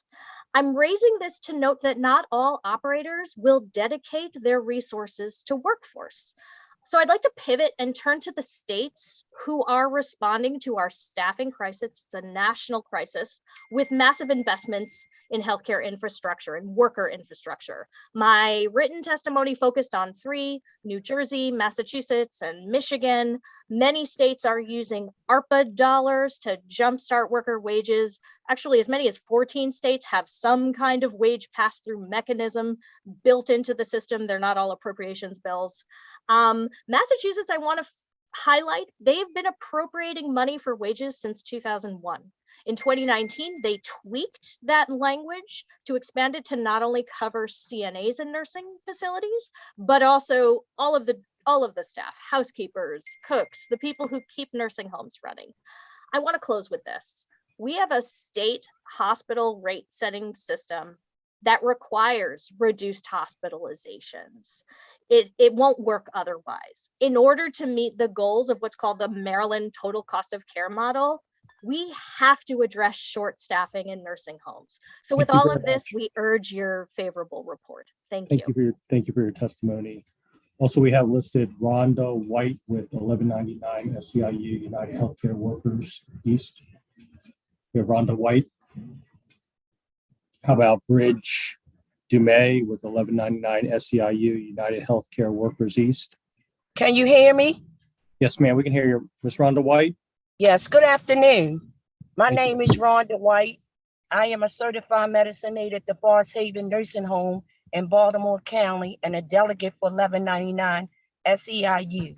I'm testifying to support HB I-350. This bill would help fix the staffing crisis in nursing homes by increasing wages for caregivers like me. Nursing home workers are essential. We have a big responsibility and there just isn't enough staff. Due to the pandemic, staffing shortages are a major problem. I'm here because I have to advocate for my residents and I'm worried. The staff to patient ratio are very high, which leaves our license in jeopardy and can cause injury and harm to the patient. More staff means better patient care. With all the money being given to the nursing homes by the federal government, our wages should be higher, but we are not receiving that money. Raising wages will retain healthcare workers, give us better staffing. Essential workers like me, we don't do the work for the love of the money. We do it because we love our residents. But the prices for everything we need are just going up. Daycare, bread, water, gas, everything. Money helps us to survive and we need all the help we can get. The world changed with the pandemic. People have been dying, having more mental illness, and essential workers like me are still there, showing up for the residents we care so much about. Wages need to be raised so we can take care of our residents properly and also ourselves. If essential workers' wages can be raised, staffing can improve, and we could give proper care for our patients. And I thank you, sir. Thank you very much for your testimony. Do we have Bridge Dumay here with 1199 SEIU United Healthcare Workers East? I'm all right now. I have not seen them enter the waiting room. Okay, great. Thank you very much. And then we have for the unfavorable testimony, Ms. Dana Kaufman with Lifespan MAADS MNCHA. Ms. Kaufman, thanks for being here. Please proceed. Thank you very much, Mr. Vice Chair, members of the committee. For the record, my name is Dana Kaufman. You have my written testimony. I'm here on behalf of several different organizations, and I agree with Ms. White. I am unfavorable to this bill, but workers do deserve to have higher wages. Their work is hard, and right now it is very difficult for long-term care providers to be able to actually recruit and maintain our workforce. We are up against hirings by Amazon Prime, all the other big box stores, even fast food restaurants. They can all pay more than we can. But what this bill does is it limits the 4% only to wages. And to be very clear, this bill does not just affect nursing homes. It affects all your home and community-based services, your medical adult daycare, the assisted living programs that participate in Medicaid, your residential service agencies that provide home care. And unfortunately, by limiting the 4% just to wages, which we're already paying higher because we're having to use temporary nursing staff agencies, and just to recruit, we're paying higher. It will not provide any additional monies for what else is needed. For example, medical adult daycares. They run buses to pick up their clients. Everybody can't turn on the news and you see the increases to the gas. There will not be any monies left for those types of increases, food costs for meals. All of that is part of that 4%. Unfortunately, that 4% was put in the budget to offset minimum wage, but now it has become both our floor and our ceiling of the increases that we get. And as you know from past reports, the Medicaid program is already significantly underfunded. There was a report done in 2018 that showed what the cost differential is. So if we're going to be able to increase wages, we have to, one, get our programs to par for the cost of care, and then we have to invest in those programs so that we can pay higher wages as opposed to curtailing them, which is what this bill does. So with that, I'll close and thank you very much. Thank you very much for your testimony. Are there any other questions from members of the committee regarding this bill? Also joining us from the Health and Government Operations Committee this afternoon, we also have Delegate Robin Lewis, who is here joining us too. So thank you very much. That concludes the bill hearing for House Bill 1350. And then also just to confirm that House Bill 1260 listed earlier was withdrawn. The committee will now move on to House Bill 916, Delegate Resnick, Higher Education Programs for Behavioral Health Professionals in Primary and Secondary Schools, Requirements and Grant Program. Delegate Resnick. Delegate Resnick, bill sponsor, please remove.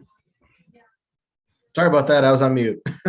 Sorry. Thank you. Thank you, Mr. Chairman. Thank you to all the members of Appropriations. I'm here to present House Bill 916. It's titled Higher Education Programs for Behavioral Health Professionals in Primary and Secondary Schools, Requirements and Grant Program. It's a mouthful. I apologize for all that title. The bill itself is actually quite simple. It's simpler than the title itself. One thing that we know that we are experiencing in our primary and secondary schools is, in addition to all the other issues that we've been hearing, have heard, continue to hear, is a crisis of mental health amongst our kids. The pandemic has not helped, but this crisis has existed long before the pandemic. And what we are seeing is a shortage of staff trained and educated to be able to deal with these specific issues for our kids in schools. This bill is hoping to help alleviate some of that. So I'll give you some quick stats. The National Association of School Psychologists recommends a 1 to 500 ratio. That's one psychologist or mental health professional to 500 student ratio. In Maryland, the jurisdiction with the best ratio right now, which I believe is Hartford County, but I can't be sure exactly, is 1 to 900. The average is 1 to 1,500. That is what we are dealing with in the state of Maryland. Psychologists and counselors have 4 or 5 schools under their responsibility within a given territory. That means that a psychologist is in a school likely one day out of the week, and the odds of a child in crisis having a professional in the building when they need them at the time is 20% approximately. So that is the situation that we are dealing with, and it is not always a situation of money. I know, for example, in speaking to Montgomery County Public Schools, they have money budgeted for additional school psychologists, counselors, social workers to be hired. What they do not have are enough folks to be able to take those positions. So that's what this bill does. This bill is a work in progress with its collaboration between the various school systems around the state, the various associations that represent the professions we are speaking of, and the University System of Maryland, working together to try and create more professionals who can take these roles. The bill itself is a bill that incentivizes our public universities to participate in and coordinate with other public institutions to expand and make programs flexible for school-based mental health professionals. So what I mean by flexibility, it means that we offer programs that are more virtual based, tele-education based. We offer more summer classes. We offer opportunities for students who are in these programs to do their practicum hours or their what we call clinic hours, not in a clinic, not in a hospital, not in a school, but inside the school walls themselves, and be mentored by existing mental health professionals within the walls so that we can increase the number of professionals within the schools faster. The goal is to maybe convince mid-career people who do some other job, can't necessarily quit their jobs to go study in a new academic program, to be able to do it simultaneously. Maybe work with teachers who may want to leave the teaching profession, but may not want to leave their kids and want to do something in a different capacity. So the program helps establish this collaboration. This legislation helps establish this collaboration so we can create more health professionals faster that work specifically within the schools. The legislation also establishes a behavioral health professionals in schools quality and diversity grants program.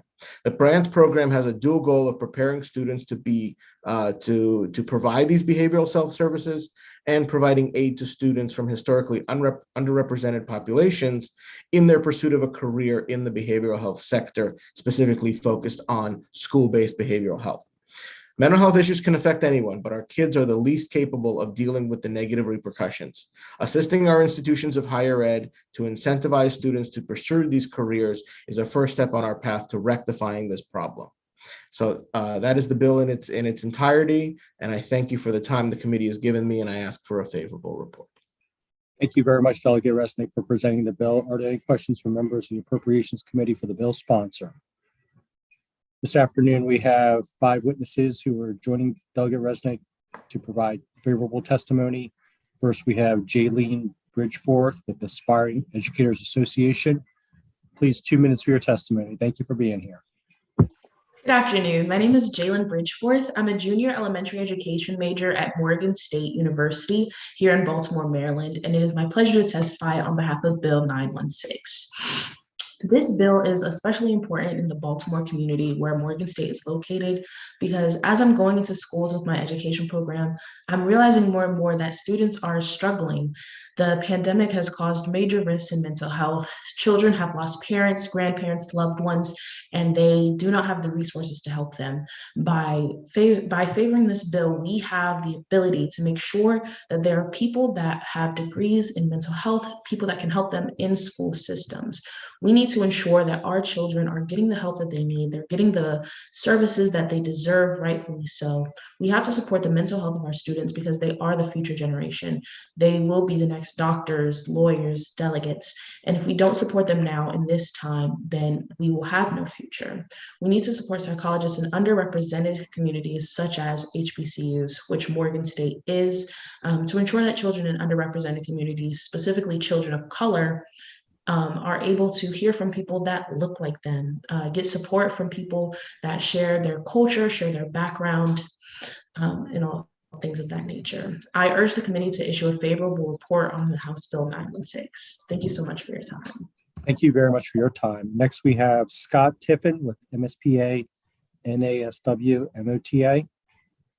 Thank you, Mr. Chair and members of the committee. My name is Scott Tiffin, and I'm here with the Maryland School Psychology Association, as well as this National Association of Social Workers and the Maryland OT Association.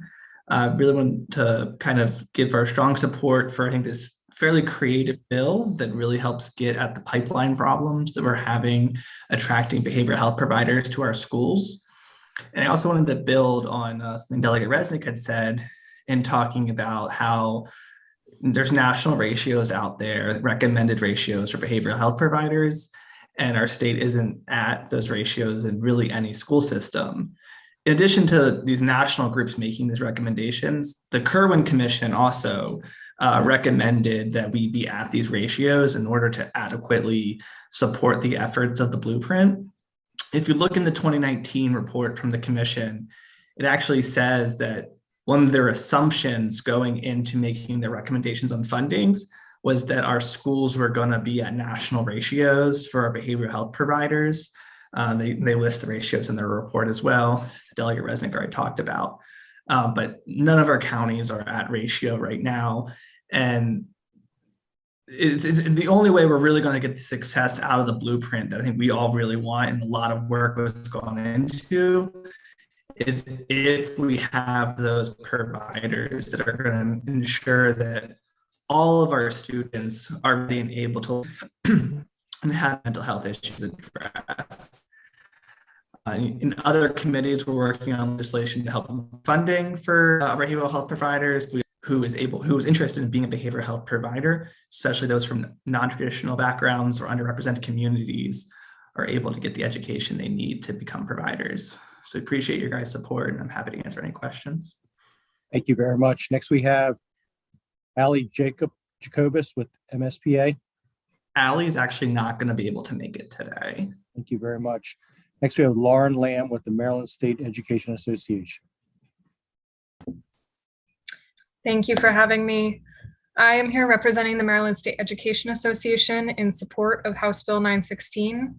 Jalen, an aspiring educator, has covered so many important points, and another aspiring educator will join shortly to share more. So I will simply underscore the importance of this issue. Maryland schools are facing a dire shortage of behavioral health professionals, even as students return to in-person schooling highlights the need for support. This legislation would bring necessary resources to ensuring that students are well supported, schools are adequately staffed, and that the behavioral health professionals in Maryland school reflect the diversity of the student body. We urge the committee to issue a favorable report on House Bill 916. Thank you very much for your testimony. Next, we'll hear from Taylor Carter with the Maryland State Education Association, Bowie State Aspiring Educators Chapter. Thank you for giving me the opportunity to use my voice to ignite change in higher education. About 1 in 4 adults ages 18 and older suffer from a diagnosable mental disorder in a given year. These same mental disorders can lead to self-destructive habits that further aggravate one's mental health. Mental health and behavioral health do not work interchangeably. They are both vital and separate aspects of human development that require awareness. Higher education should not solely be about completing 4+ years of courses, obtaining your degree, and starting your career. It should be about developing well-rounded, emotionally intelligent individuals who can not only recognize one's own emotional needs, but also empathizes with and evaluates the well-being of their own community. As an advocate for education and an HBCU student, I feel that college students will benefit from behavioral health courses and the Behavioral Health Professionals in School Quality and Diversity grant. When I talk to my fellow classmates, no matter their major, I'm reminded that we all share a common goal: to give back to our community. We all long to see our communities thrive in all aspects of life and receive the support that they deserve. Offering behavioral health resources allows for HBCU students like me to serve as real representation and be at the forefront of change. Thank you for listening. Thank you very much for your testimony. Are there any questions from members of the committee, for the witnesses, or the bill sponsor? That ends the bill hearing for House Bill 916. The committee will now move on to House Bill 1334, Delegate Carr, Labor and Employment, Workforce Development, Cybersecurity. Delegate Carr. Good afternoon, Mr. Chairman. Thank you. I am Delegate Ken Kerr, here this afternoon to present House Bill 1334, Labor and Employment, Workforce Development, Cybersecurity. Let me begin by saying that no one, no private company, no government sector, no jurisdiction, regardless of size or mission, is immune to cyber attacks.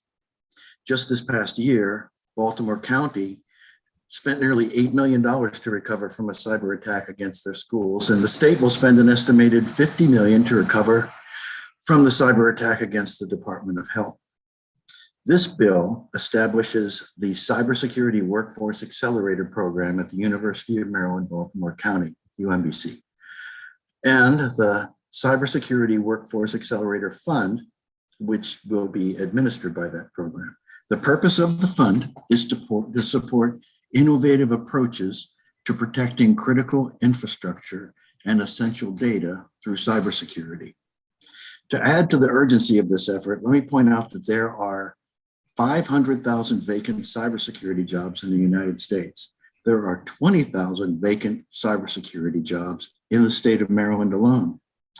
I have an excellent panel here today to explain the purpose and need for this legislation and take any of your questions, which I hope will lead to your favorable committee report.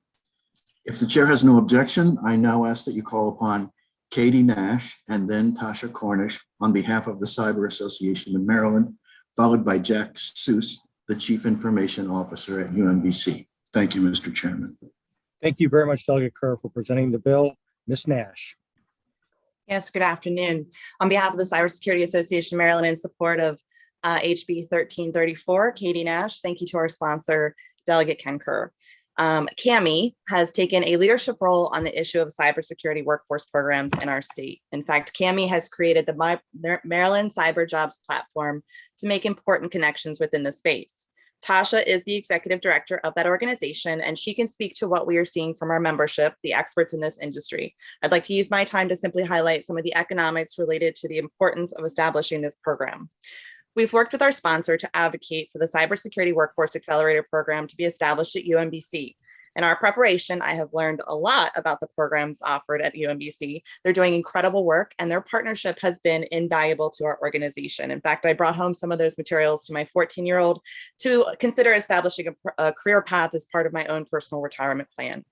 In all seriousness, as Delegate Kerr mentioned, we've heard a lot about cybersecurity here in Maryland as an ongoing national concern. We know that industry reports on cybercrime projects losses of millions, as Delegate Kerr mentioned, ransomware attacks, supply chain attacks, and more. And investing in a workforce that prepares us to meet our known challenges is undoubtedly a smart investment. Yet we should also consider Maryland's investment in this program as a step forward for job creation and to establish Maryland as the national leader in cybersecurity workforce development. This program will help Maryland cyber businesses efficiently recruit qualified cybersecurity professionals. This will also help our industry formulate clear jobs descriptions and new development opportunities. Respectfully, I ask for a favorable report on HB 1334. Thank you, Ms. Nash. Ms. Cornish. Thank you, Vice Chairman Chang. Members of this committee, thank you for the opportunity to testify in support of House Bill 1334. As you heard, on any given day, there are more than 22,000 unfilled cybersecurity jobs in Maryland, affecting our more than 600 companies and security teams embedded in other industries. These vacancies create security vulnerabilities in our critical infrastructure and essential services, but we don't have applicant pools with the right skills to fill these open positions. This program bridges the gap between industry and the cybersecurity pipeline in a few meaningful ways. We know as an industry and as the job providers, we have a role to play in growing the cybersecurity talent pipeline. Our companies are eager to build work-based learning programs, but they require a significant investment of human capital upfront to develop and to maintain. The programs leveraged here, like MTIP and MATP, can assist employers in implementing impactful programs and removing barriers to their success.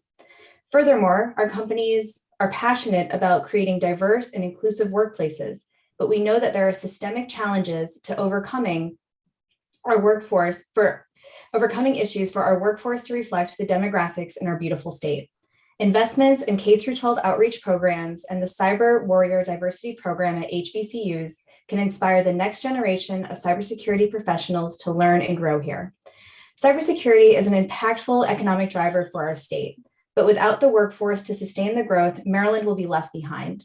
To fill in-demand jobs, companies are hiring talent from wherever they can find it, because there is not a coordinated effort to connect local talent early in their training with local companies or to upskill the current workforce with in-demand skills. By coordinating existing programs we have here under the Accelerator Program, you will train Marylanders for good-paying jobs with high growth potential here in our state. Our organization urges a favorable report. Thank you again for the opportunity to support. Thank you very much, Ms. Cornish. And we have Mr. Sanjay Rao with Montgomery College providing testimony. Good afternoon and thank you. Montgomery College is strongly supports this important legislation to establish a cybersecurity workforce accelerator program at the University of Maryland, Baltimore County.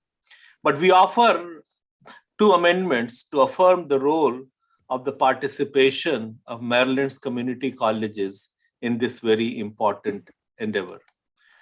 In the state of Maryland, there are thousands of cybersecurity jobs open at any given time.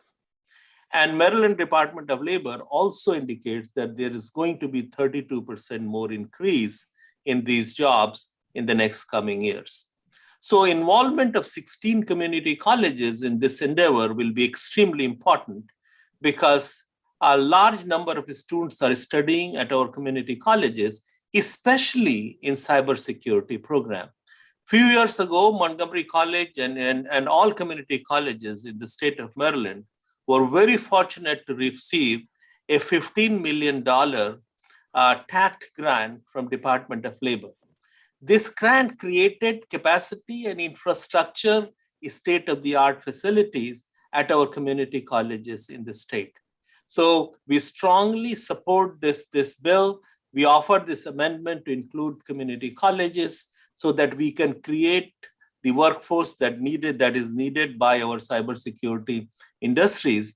And I will also add that we will create a homegrown workforce that looks like the citizens of the state of Maryland. Thank you very much. Thank you for your testimony. We have a question from the gentleman from Baltimore County, Delegate Pat Young. Thank you, Mr. Chairman, and thank you, Delegate, for bringing the bill. Also, thank you for your service on the Joint Committee for IT, Cybersecurity, and Biotech. I wanted to just confirm, so this bill also is in line with one of the recommendations or some of the recommendations from the Ad Hoc Committee on Local Cybersecurity that was conducted over the interim? Delegate Kerr, sorry.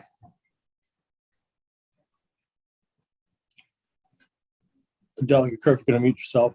Thank you. Thank you. I'm sorry, I was having connectivity problems. I didn't hear the end of Delegate Chairman Young for the Joint Committee on Cyber. No worries. Just wanted to give you a chance to mention that these are recommendations that came from the Ad Hoc Committee that met over the interim, correct? Correct. Yes. The committee that worked over the interim came up with several recommendations. Those are embodied in a series of 6 bills, 3 of which you are carrying, and then another 3 which I am. Outstanding. Thanks for bringing it. Sounds like a great bill. Delegate Novak. Thank you, Mr. Vice Chair. Question for you, Delegate Kerr, also. No one will dispute the fact that we need more cybersecurity professionals here in Maryland, born and raised and educated here in Maryland.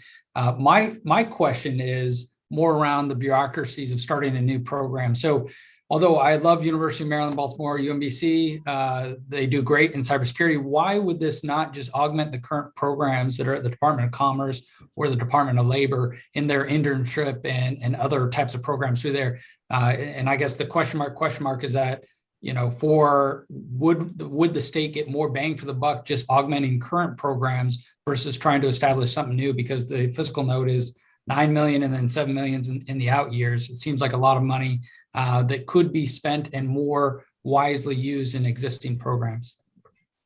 Thank you, Delegate Novotny, for the question. The thinking of the Joint Committee was that we need a higher education partner, and the most mature and developed program currently exists at the University of Maryland, Baltimore County. I agree with you with your concern for the fiscal note, but if we look at just the single attack at Baltimore County Public Schools this year, that one attack was is what we would spend per year on this program that is designed to prevent such attacks. So I think in the long run, it would be the $9 million a year fiscal note would turn out to be an effective use of funds. Thank you, Delegate Kerr. I know that attack actually costs a lot of money, and I agree with that. And it's difficult to say an singular investment would stop those things. We're always going to have attacks. I got it. And I'm for making sure we have a cybersecure Maryland. I appreciate you bringing this bill, and I will hold other questions for the committee. So thank you, Delegate. Thank you, Mr. Vice Chair. Thank you, Delegate Novotny. Are there any other questions from members of the committee regarding this bill? UMBC also submitted written testimony from Jack Seuss, who was a CIO at UMBC. There are no other questions. That ends the bill hearing for House Bill 1334. The committee will now move on to House Bill 780. Delegate Jalisi, gun-free higher education zones. Delegate Jalisi. Good afternoon, Mr. Chair, and the members of the House Appropriations Committee. For the record, I'm Delegate Jay Jalisi, and I'm here to present my bill HB 780. Just for the information, this bill was previously introduced in 2017 as HB 159 by Delegate Barnes and passed both houses. But at the last minute in the conference committee, it did not make it through. So it is a good bill, and I think passage by both houses shows that at least at that point it had the unanimous support of both the chambers. As according to my bill, it basically prohibits a person from carrying or possessing a firearm on the property of a public college or university or an institution of higher education in Maryland. The first violation would be a civil offense punishable by a $2,500 fine, and a subsequent violator is guilty of a misdemeanor punishable by imprisonment of up to 18 months and a $1,000 maximum fine. A public institution of higher education is also required, like University of Maryland, is also required to post signs and provide notice on its entrance and exits and in prominent locations of this policy. The bill's prohibition does not apply to police officers on duty or off-duty security guards hired by the institutions or anyone else who has a legitimate purpose of carrying a firearm on the property for the performance of their prescribed duties.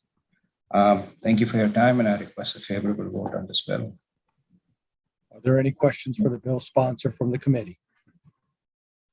This afternoon, we have joining us 3 witnesses who are going to provide unfavorable testimony. First, we have Mr. John Jocelyn with 2A Maryland. 2 minutes, Good afternoon, please. Mr. Chairman. John Jocelyn for 2A Maryland. Speaking in opposition to House Bill 780, much of what's contained in this legislation is already duplicated in existing Maryland law. This doesn't add anything but a lot of overhead logistically. There are a number of items that are not defined, particularly on page 3. Campus is not defined, in the area is not defined, and also student housing. One could easily say that if you're renting a room in someone's private home, it becomes student housing, or if you're renting a house in its entirety, it could be student housing. These terms should be defined, and they are not. What's particularly interesting is the section on lines 10 through 16 on page 3 states, except as provided in paragraph 3 of this subsection, a person may not carry or possess a firearm on the property of a public institution of higher education. Now, paragraph 3 goes on to say a person may not knowingly carry or possess a firearm on the property of a public institution of higher education if the person was previously found guilty of a violation of paragraph 2. It's difficult to know how you could have one that you did know and you didn't know after you've been convicted. The problem with this is several other sections, particularly lines 17 to 19, 23, and 24, they refer back to these original 2 paragraphs. It becomes so confused to the point that I took the time to call the bill drafter and ask him to explain it to me. He read it, admitted he'd written it, but couldn't tell me what it said. I believe this bill is far too vague. The return on investment with the tremendous technological overhead it would take, it just isn't there. We have existing law which takes care of everything this bill attempts to address, and we ask for an unfavorable report. Next, we have testimony from Mark Pennick, Maryland Shall Issue Incorporated. Thank you, Mr. Chairman. Mark Pennick for Maryland Shall Issue. You have my written testimony on this. It has 6 separate reasons for why the bill should not receive a favorable report. I wanted to bring your attention to the first one. This is a solution in search of a problem. Every single campus of a public institution in Maryland already has policies in place, and they vary. And I would like to draw your attention in particular to Frostburg State University, which has a system by which students may leave their firearms at the university campus police and then check them out.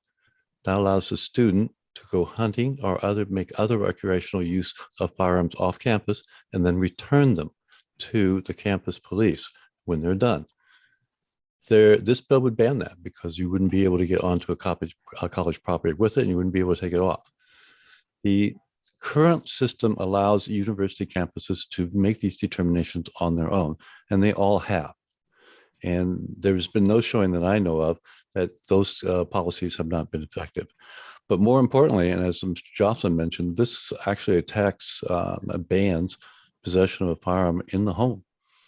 I'm not talking about dorm rooms here. I'm talking about apartments, but graduate students and the like. There's a constitutional prohibition on such legislation. That's DC versus Heller. And the case law is set forth in my written testimony. So it is actually an unconstitutional ban. So we would urge that to be omitted at the very least. You also have other aspects of it, but this is going to basically rob college administrators of their ability to address case-by-case basis, perhaps innocent possessions, perhaps someone who forgot something and left it in their trunk. I would also note that 23 states in the United States allow college administrators to make these determinations on their own. And only 16 Thank you for your states. testimony. Thank you very much. Just 2 minutes. Lastly, we have Katie Novotny. I have not seen Katie enter the waiting room. Thank you very much. Are there any other questions from members of the committee regarding House Bill 780? That ends the bill hearing for House Bill 780. The committee will now move on to House Bill. Thank you, Mr. 1040. Chair. Thank you, Mr. Chair. Thank you very much. The committee will now move on to House Bill 1048. Delegate Henson, Commission on African American History and Culture, Alterations, Senator Verda Welcome Act. Delegate Henson. Thank you, Mr. Chair. Thank you, members of the Appropriations Committee, for the opportunity to present House Bill 1048. This bill would increase funding for Banneker Douglas Museum. Banneker Douglas Museum is the state's museum on African American history and culture. It is located here in Annapolis, just minutes away from where we are all now. The funding increase would affect their operating and their capital budget. We're asking for a funding increase in the operating budget to $1.6 million. This would work in tandem with a bill that we heard earlier this week, sponsored by our very own Speaker, Adrian Jones. The operating budget would allow Banneker Douglas to hire more professionals to support the work that they do administering Maryland's preservation grant for African American history and culture projects. With the additional support, Banneker Douglas would be able to market the museum, would be able to administer the grants with the increased funding, hopefully that we get from the Speaker's bill. I appreciate the opportunity to work with the Speaker's office and Banneker Douglas on crafting this support. In addition, it would provide $3 million for capital repairs for the museum. Maryland DGS did a survey of Banneker Douglas, as it does state facilities, and found that there were critical improvements that were needed, such as HVAC system repairs, elevator repairs, technology upgrades, upgrades to permanent exhibits, and restoration of the floors and other areas in the museum.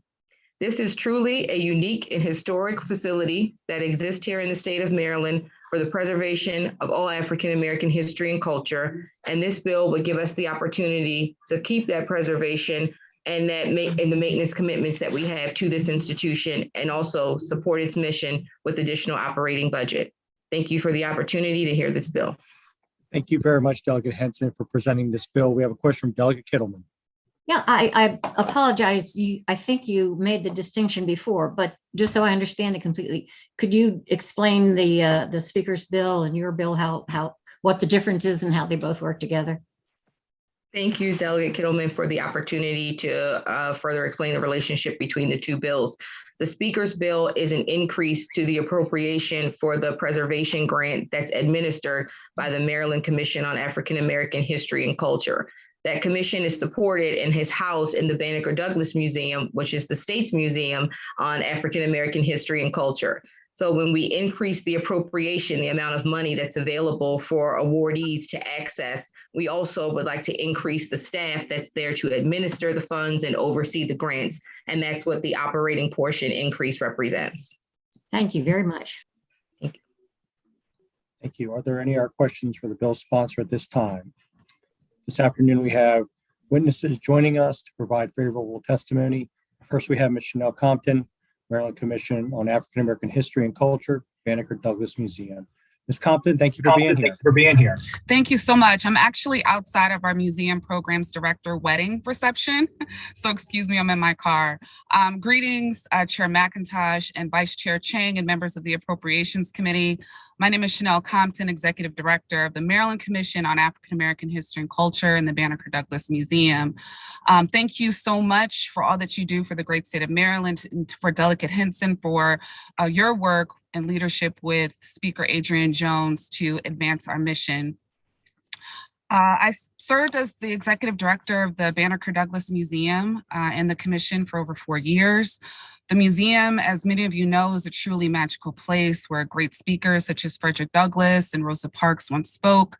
Today, we serve as a national preservation site and an Underground Railroad Network for Freedom site, and we hold over 12,000 artifacts within our facility and host thousands of visitors per year, engaging them with our exhibitions and programming.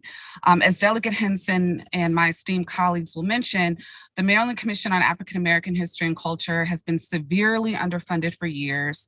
An average of 3% of our operating budget supports research and collections, marketing and communications, youth and public programs, and exhibition. As Delegate Henson mentioned, the increase in budget will support our grant program, our exhibitions, our departmental urgent needs.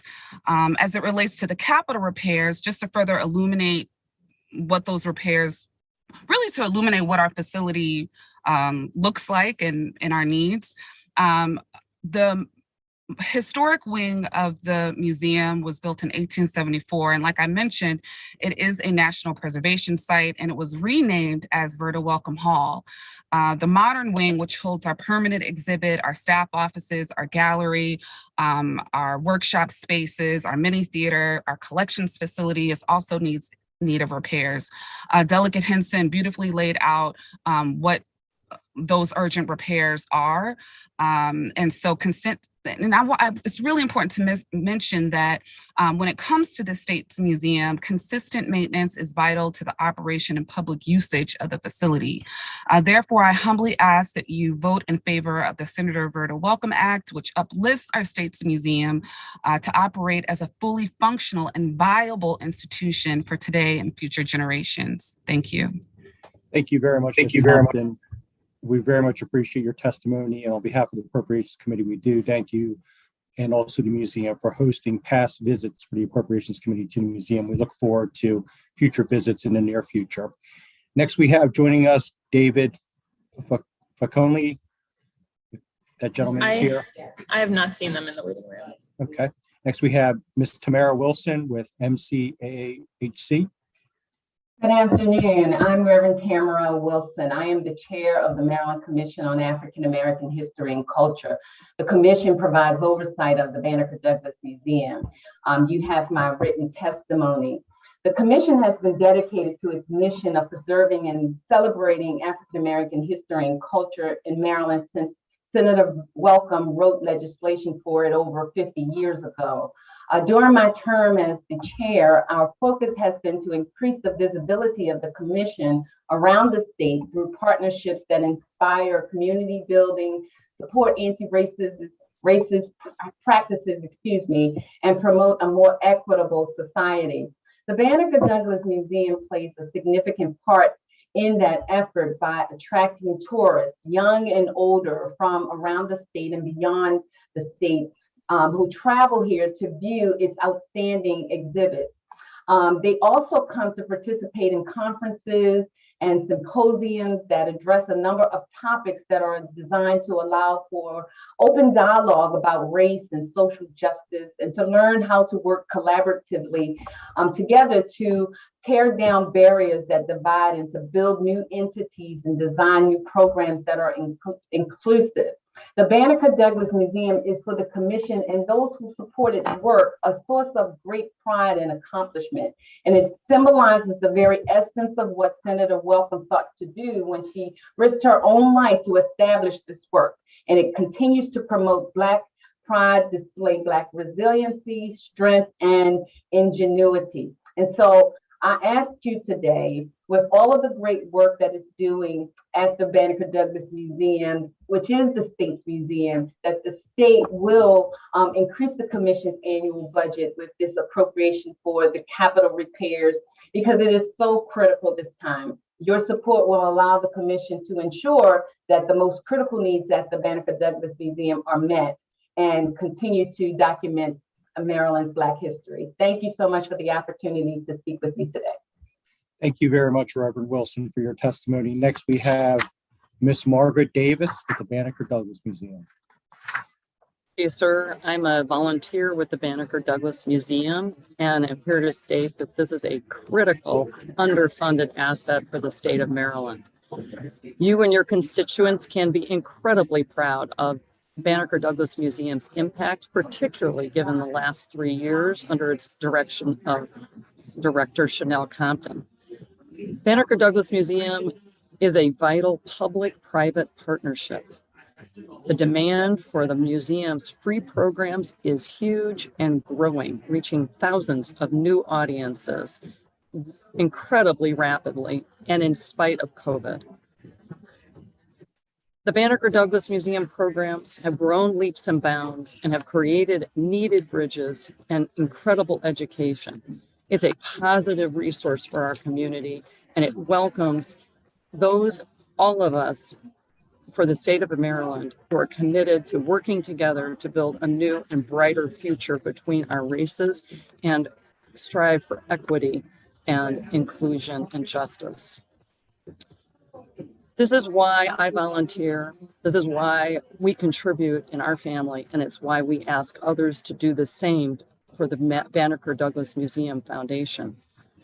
The impact is immediate. It's time for increased funding of Banneker Douglas. This bill, HB 1048, is a win for all of Marylanders of all races, ages, backgrounds, and means. You can feel tremendous pleasure in making this commitment. We will reap the results for generations to come. Thank you very much. You have my written testimony. Thank you very much, Ms. Davis, and for your volunteerism at the Banneker Douglas Museum. Are there any questions from members of the committee for the witnesses or the bill sponsor, Delegate Mangione? Thank you, Mr. Chair. Just a quick question. So right now, if I guess for the sponsor, if the museum, I think it's right down the street, correct? I think I walk past it a lot, actually. If you wanted, so if it needed more funding now, how does it work? So I guess the governor would have to put more in, and this is changing that to where it's going to be guaranteed funding. Is that correct?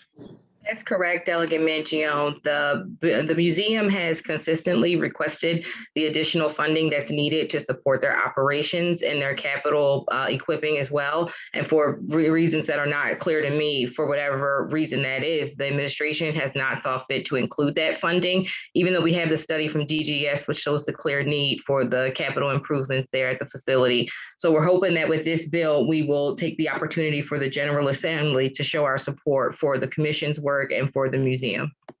Yep, thank you. I just wanted to make sure I understood. Thank you very much. Are there any other questions from members of the committee for the bill sponsor or any witnesses regarding House Bill 1048? That concludes the bill hearing for House Bill 1048. The committee will now move on to House Bill 898, Delegate Rosenberg, Maryland Department of Emergency Management, Office of Domestic Terrorism Response. Delegate Rosenberg. Thank you, Mr. Chairman and members of the Appropriations Committee. We are all aware of the increasing risk to our country's well-being and safety and our political democracy from domestic terrorism. As a country, we responded to 9/11 with significant enforcement and prevention measures, and it's now time to do the same. It has been time to do the same with regard to domestic terrorism. This committee recognized that last year in the budget because you included language in the budget bill requiring the Department of Emergency Management to study an appropriate response for the state to domestic terrorism. And I think at best that response was meager. It merely listed the federal programs, federal funding that the department was currently receiving, but no effort to formulate a policy or adopt an appropriate response to this major problem. However, if you look at the fiscal note for this bill, there you have a partial answer from the department, because they say they would need 3 people if this bill were to be enacted, requiring that there be a special office within the department. And the responsibility of those people would be to develop strategies with regard to domestic terrorism, coordinate with other levels of government, all 3 levels of government, federal, state, and local, and coordinate with academics. We should not be faced with an example, yet another example of domestic terrorism, but this one in the state of Maryland, without having adequately prepared and consistent with our constitutional protections, sought to deter such actions from taking place in our state. That's what this bill would do. We've tried, well, first a simple letter from the chairman of 2 years ago, a letter from the chairman of the Judiciary Committee, which went unanswered to the department. This past year, you did budget bill language, which was virtually all but unanswered by the department's meager response. And I would urge the committee that now is time to put in law the need for us to have a coordinated, appropriate response to domestic terrorism, as we did after 9/11 for international terrorism. I thank you very much. Thank you very much, Delegate Rosenberg. Are there any questions at this time for the bill sponsor? We have witnesses. Delegate Novotny. Thank you, Mr. Vice Chair. Delegate Rosenberg, thank you for highlighting the importance of security for all the people in the state of Maryland.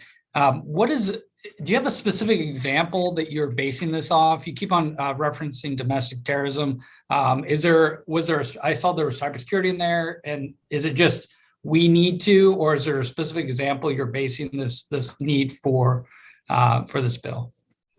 Well, there have been quite a few examples across the country. There hasn't been anything similar to what happened at the Capitol building in Washington. What people have been indicted for with the Capitol building and leaders of the government in the state of Michigan. Fortunately, none of that has happened yet here in Maryland, but I think clearly there's been sufficient evidence that we need to be more, take the initiative to a far greater degree than we currently are. Okay, and so has this been coordinated with the multiple agencies that are tasked with keeping us safe, as far as our Department of Emergency Management or the Maryland Guard that actually provides emergency responses to many of these threats, or Department of Homeland Security or the FBI or the Maryland State Police? Well, I think that was the question posed by the committee's budget bill language last year. And I would suggest you read the response, which doesn't answer the question. That's why the bill's before you. Okay, I appreciate your response. Thank you, Mr. Vice Thank you. Delegate Kittleman. Thank you. This is just a philosophical question. Would the American revolutionaries who gave us the opportunity to create this kind of, would that be considered domestic terrorism in that day?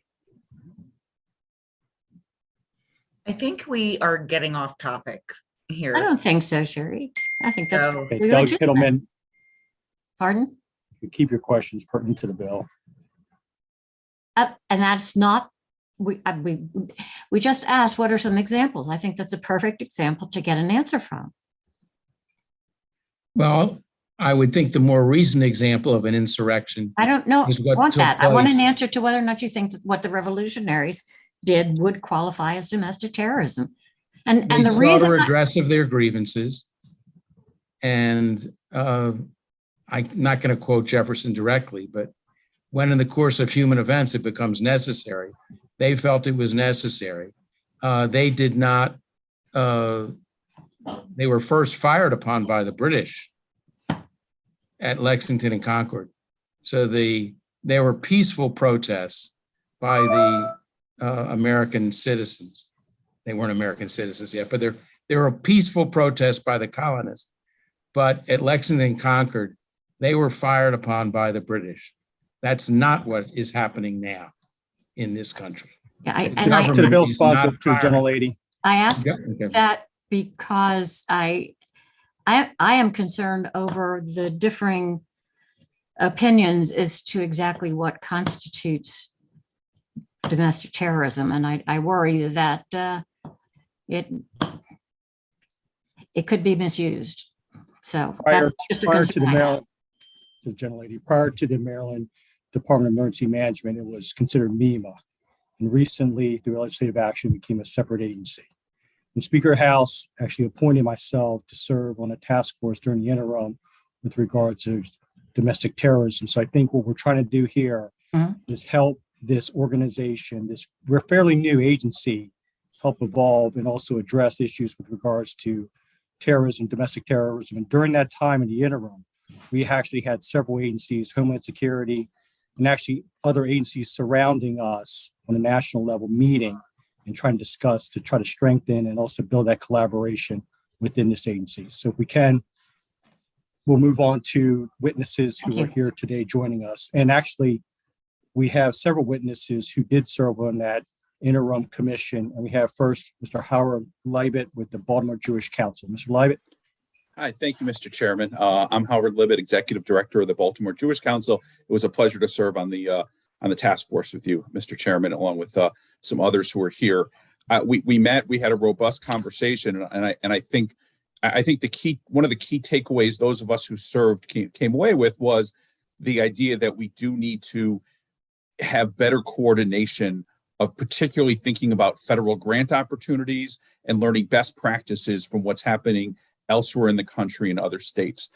The agencies, we learned of tremendous work being done across all of our different agencies at the state level, at the local level, the federal partners, and they work well together in terms of responding to day-to-day urgency. What was kind of clear, though, was no one has responsibility for doing things like applying for a large federal grant or seeing what another state has done to try and bring that best practice to us. It's not that they were opposed to doing it, but it seems like it comes down to the if everyone is responsible, then no one's responsible.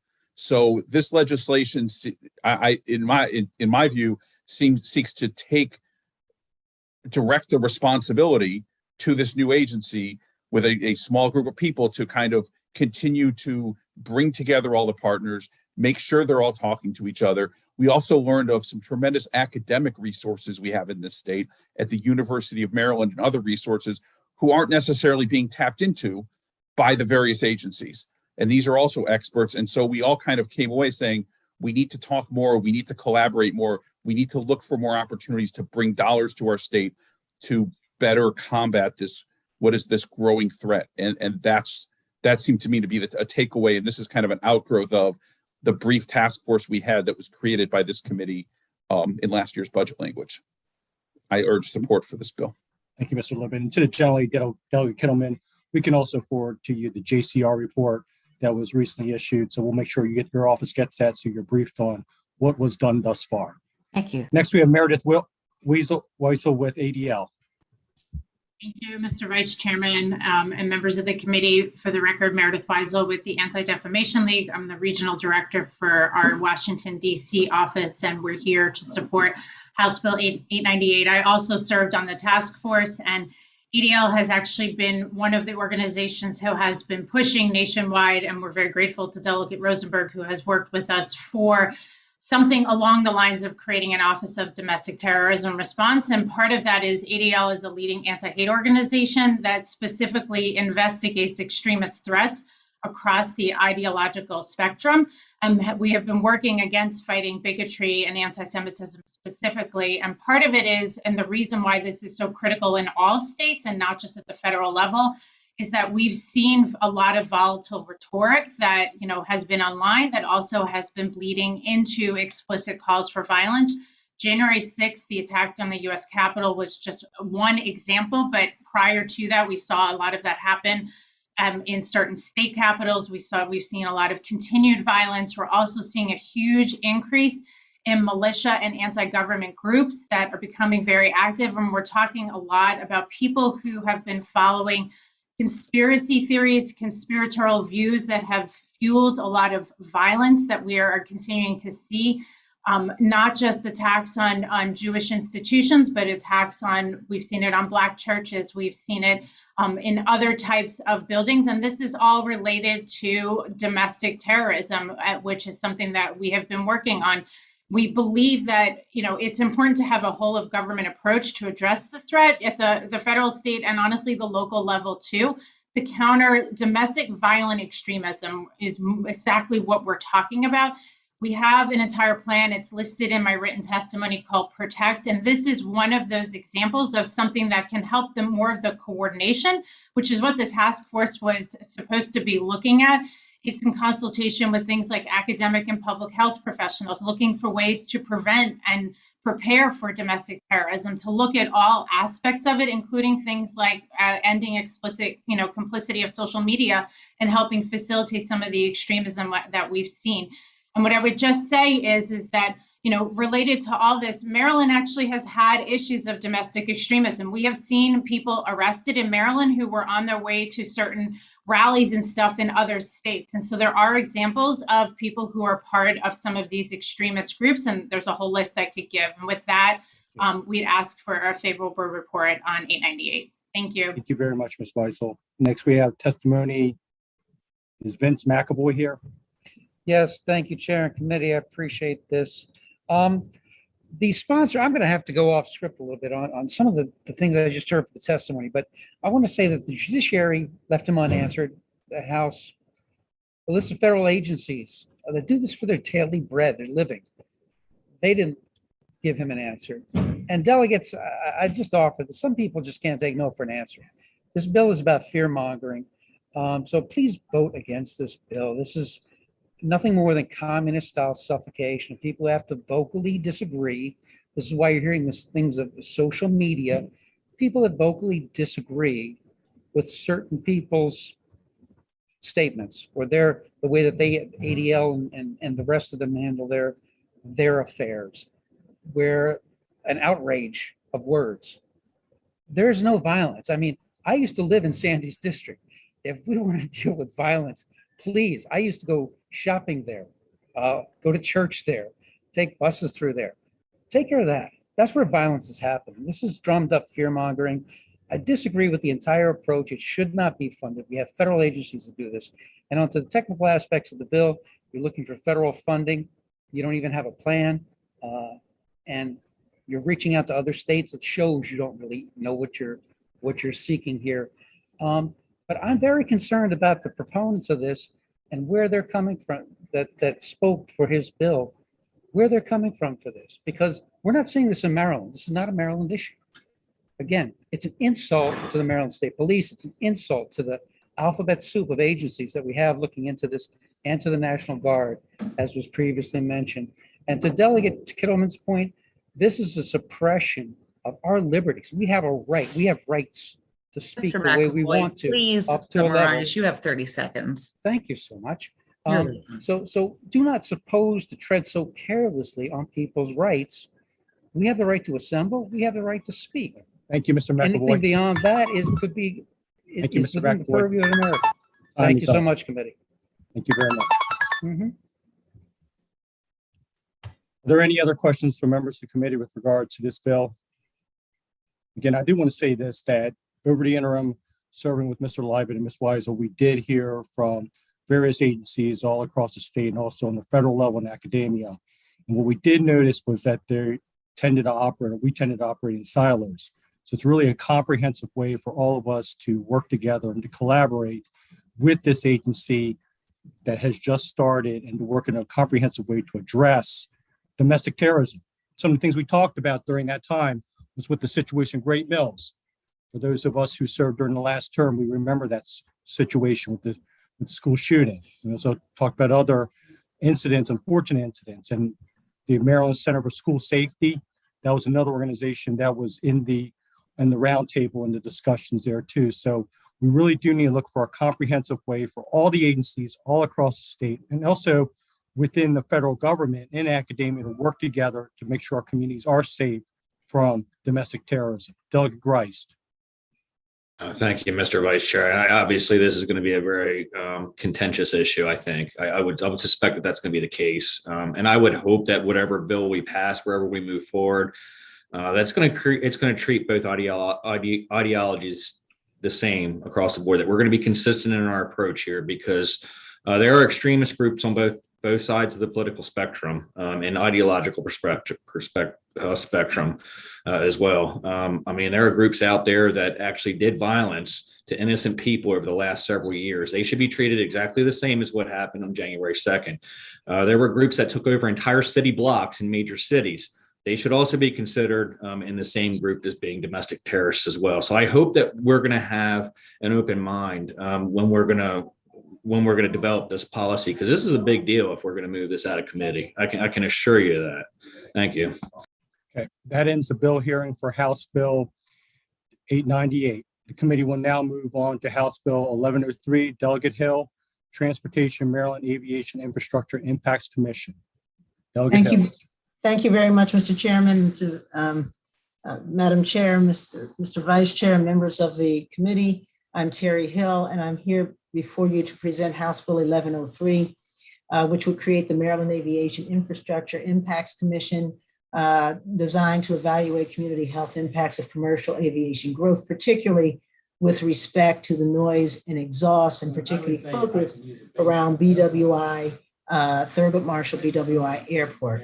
The commission would be set up to conduct research and, frankly, to be able to present to the public in a transparent way and to this legislative body data-based recommendations regarding aviation expansion and other infrastructure actions that the MAA would have under consideration. This should help the General Assembly to address our dual imperatives of ensuring economic growth. That certainly the airport, the commercial airport, is a key factor in, and also protecting the health of the citizens of Maryland. If we're going to do responsible decision-making with respect to growth and projects around Thurgood Marshall, BWI, and for that matter, even Martin Airport, although it's not a commercial airport, it is the second state-owned airport. We can't really make those decisions if all we're considering are the information that's heavily weighted towards what the commercial or economic benefits are of the plan. We need to also be taken into consideration what the cost of the plan would be. And those costs generally have to do with the effects on the local communities, as well as the health impacts of Marylanders further out. So the background on this really has to do with the FAA, which we have no control over. Obviously, the FAA instituting their next generation aviation flight plans, which began to phase in 2015. And as a result of flight plans that took more dispersed takeoff and landing pathways and concentrated them over a narrow few sites so that there was greater density over neighborhoods. And they also lowered the altitude at which airplanes could approach and take off. The result was that we had a tremendous amount of complaints about the noise that was being heard at all hours of the day and night from several communities which had not previously experienced that. As a result, the BWI roundtable was set up by the Maryland Aviation Administration at the direction of the FAA in order to hear what these complaints were and theoretically to work with these community representatives in coming to some solutions. We'll have some testimony here that really has not been a very successful project. They listened, but there's been very little done. There has been some done to alleviate the problems that have occurred as a result of the Next Gen plan. And of course, the answer to the reason there's been little done is because the Next Gen plan is what the Federal Aviation Administration wants to do, and they're not going to change it. The same is true of other plans that are coming down the pike. And we know that there are plans to expand Thurgood Marshall, and that generally would be a boon for the state.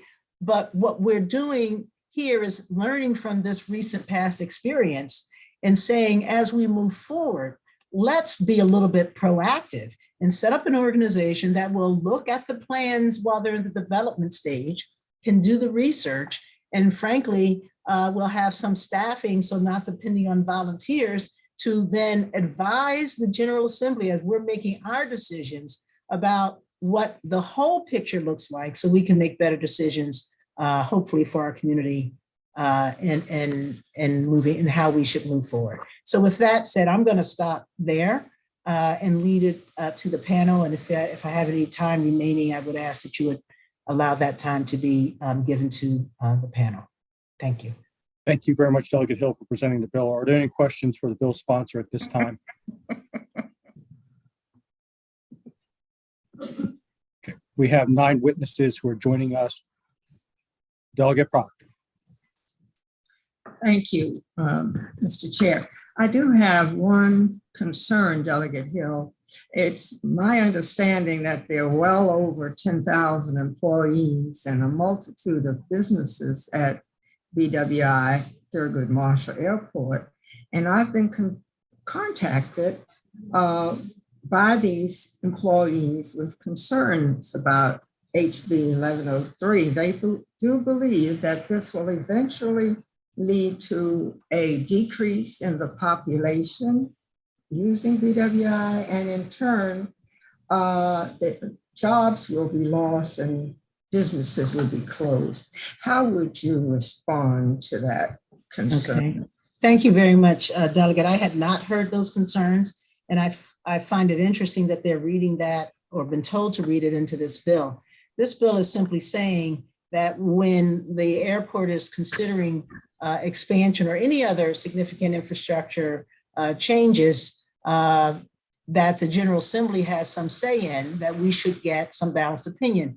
So for them to suggest that this will lead to a decrease in jobs, it suggests that they are anticipating that any information that talks about the impacts on neighboring community, particularly with respect to health, will suggest that anything that the airport is doing is going to be damaging, and that they would rather not know than have us anticipate and make whatever adjustments or mitigation strategies that we can put into place so that we can ensure the health of our residents. So I find that worrisome that they believe that by looking closer, that it's going to somehow cost them jobs. That would be worrisome to me. Thank you. Thank you, Delegate Proctor. First, we have on our witness list, Jamie Banks, Quiet Communities. As a reminder to all the witnesses, 2 minutes limits, please. Thank you, Mr. Chair and committee members. I'm a health and environmental scientist. I serve as president of Quiet Communities, a national nonprofit organization, and I chair the Noise and Health Committee of the American Public Health Association. I'm here testifying in favor of HB 1103. Establishing the Maryland Aviation Infrastructure Impacts Commission presents an opportunity for Maryland to lead the nation. Decades of research show that noise and pollution from transportation in general and aviation in particular are harmful to health. Especially vulnerable are airport workers, children, seniors, and those with pre-existing conditions. Aircraft noise disrupts activities and sleep and causes stress responses that increase high blood pressure and the risks of heart disease, stroke, and mortality. It contributes to anxiety and depression. Low frequency noise and nighttime aviation noise are especially hazardous. A recent study showed during the pandemic, that there were quieter skies and this improved cardiovascular health.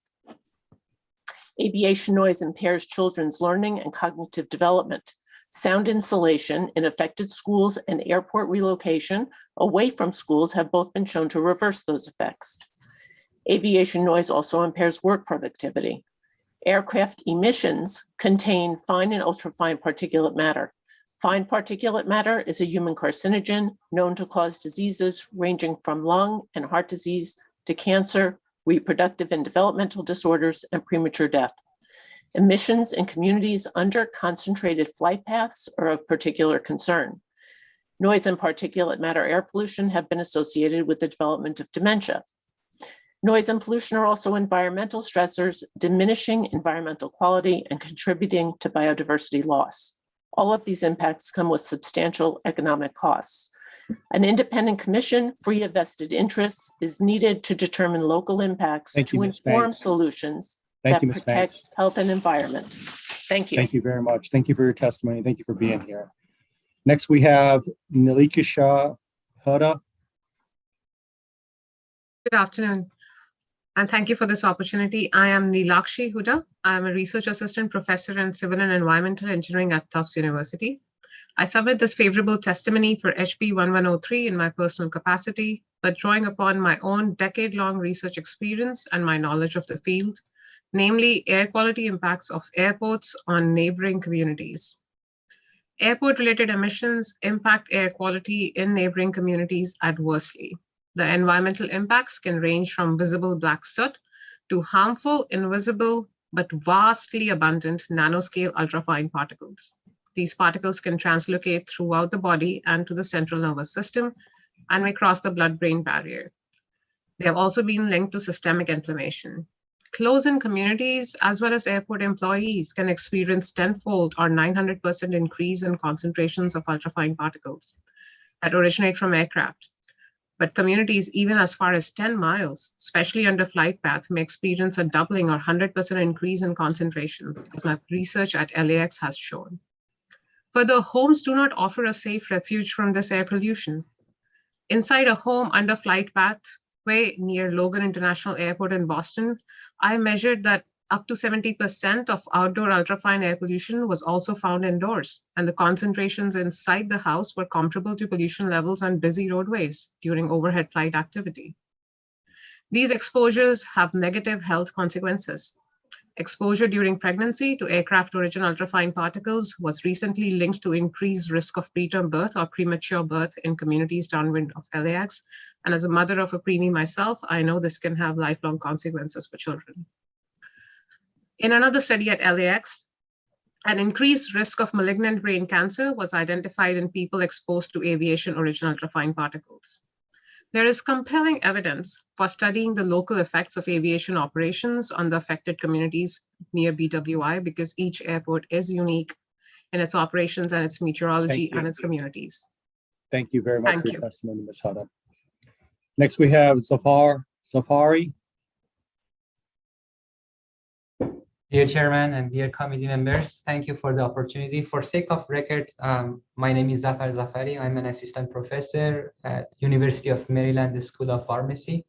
I'm health economist and my research is developing decision analytic models for quantifying benefits and economic impacts of interventions and health policies.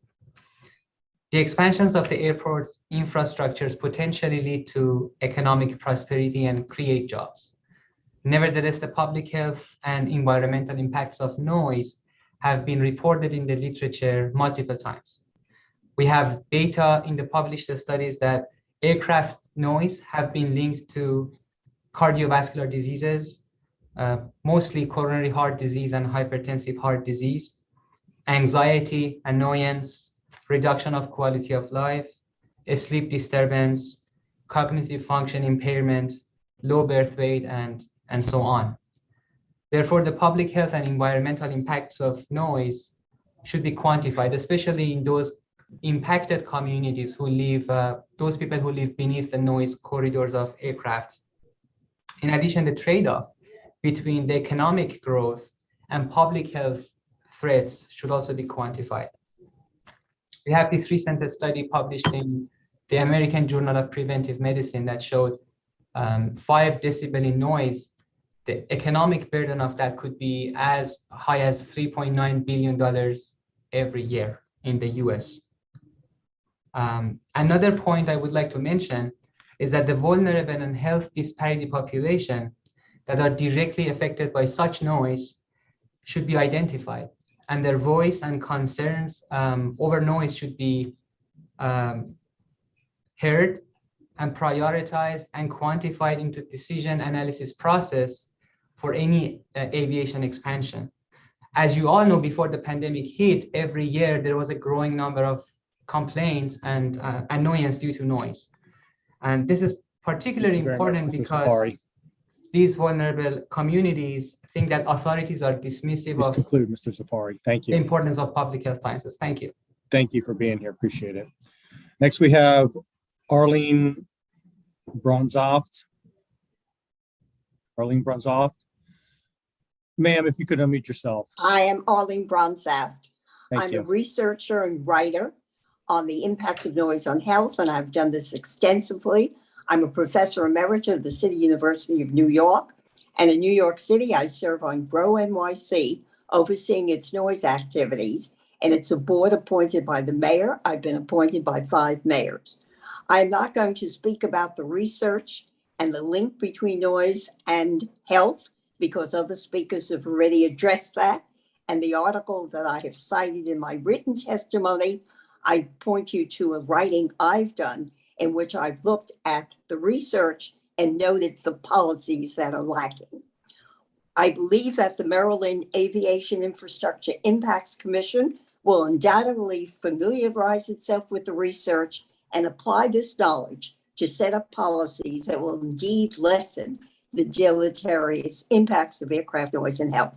What I'd like to do is refer to a statement that was made by former Administrator Russell Train in 1976 when he spoke about aircraft noise. He said the following, quote, "It is time for all to come together and to come to grips with the problem of aviation noise and to build at long last an air transportation system that is safe, healthy, and quieter.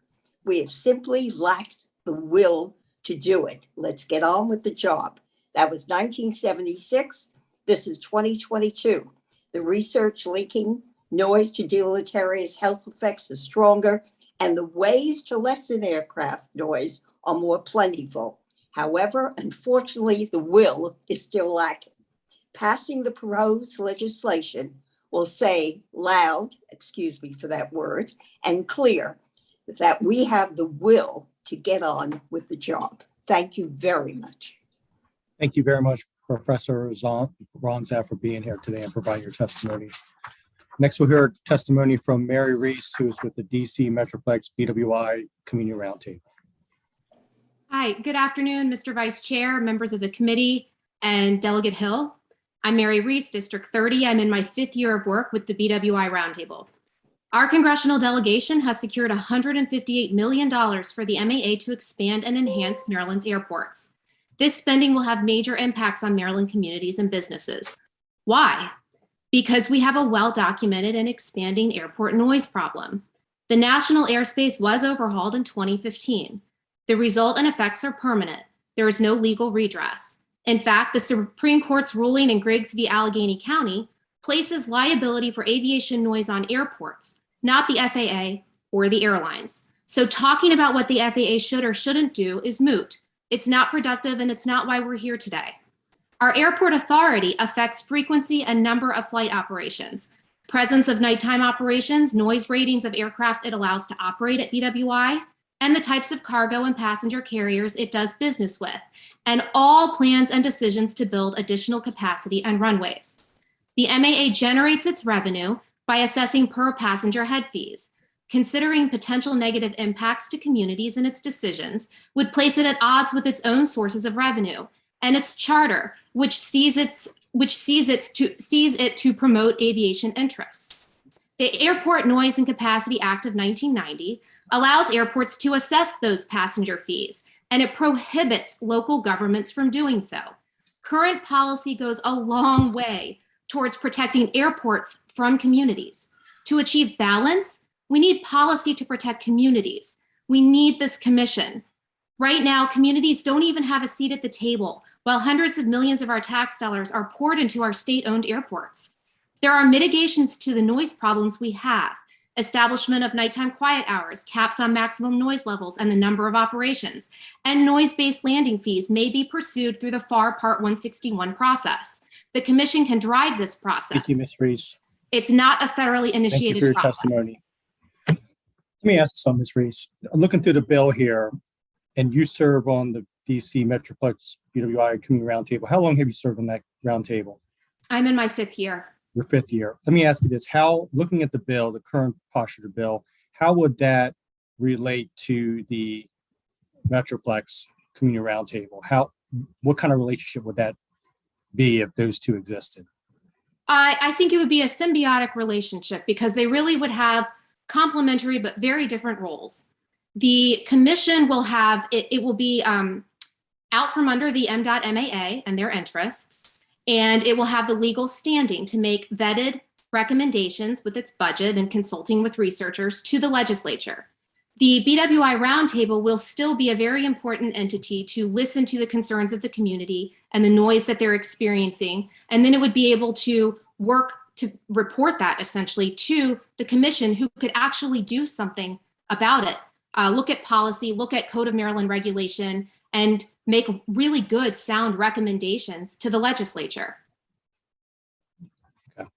Thanks very much. Thank you for your service on the roundtable. Also joining you from the roundtable, we have Jess Chancellor, the DC Metroplex BWI Community Roundtable. Good afternoon, Mr. Vice Chairman and members of the committee. I'm Jesse Chancellor, representing the BWI Roundtable. And the commission that will be formed if this legislation passes is the missing piece in commercial aviation infrastructure decision-making in this state. When it comes to our state's airports, no other federal, state, local, or private sector entity is studying or plans to study the full set of health and environmental issues that arise from how our airports are currently operated. And individuals and communities are paying the price for this failure. The goal of the commission would be to quantify how much people suffer from what and why. Our experience at the roundtable has shown that the current flight paths are here to stay. So more planes equal more pain. Without rigorous study of all the outcomes, impact. Mr. Chancellor, you're on mute. Mr. Chancellor, if you could unmute yourself. Thank you. Sorry. Did you hear any of that? If you could just state this couple sentences back. Without the rigorous study of all the outcomes, impacted citizens are essentially adrift and on their own, with no entity truly studying what is happening to them. Our airport used to be a win-win for communities and for aviation-related growth. Since 2015, it seems like winner takes all. Economic growth, tax revenues, jobs, air safety, and efficiency are all in the public interest, but so too are public health and livable communities. This commission can start to recreate the balance that used to exist in this state and that allowed for all interests to successfully coexist and thrive. I ask for your favorable report of HB 1103. Thank you, and thank you, Delegate Hill, our sponsor. Thank you very much, Mr. Chancellor, and also to you. How long have you served on the roundtable? I'm also in my 5th year. 5th year too. Okay, well, thank you for your service on there, to both of you, for volunteering your time. Next, we have from the Howard County Council, Councilwoman Deb Young. Thank you, and good afternoon to the members of the committee and Vice Chair Chang. My name is Deb Young, and I'm here today wearing 2 hats.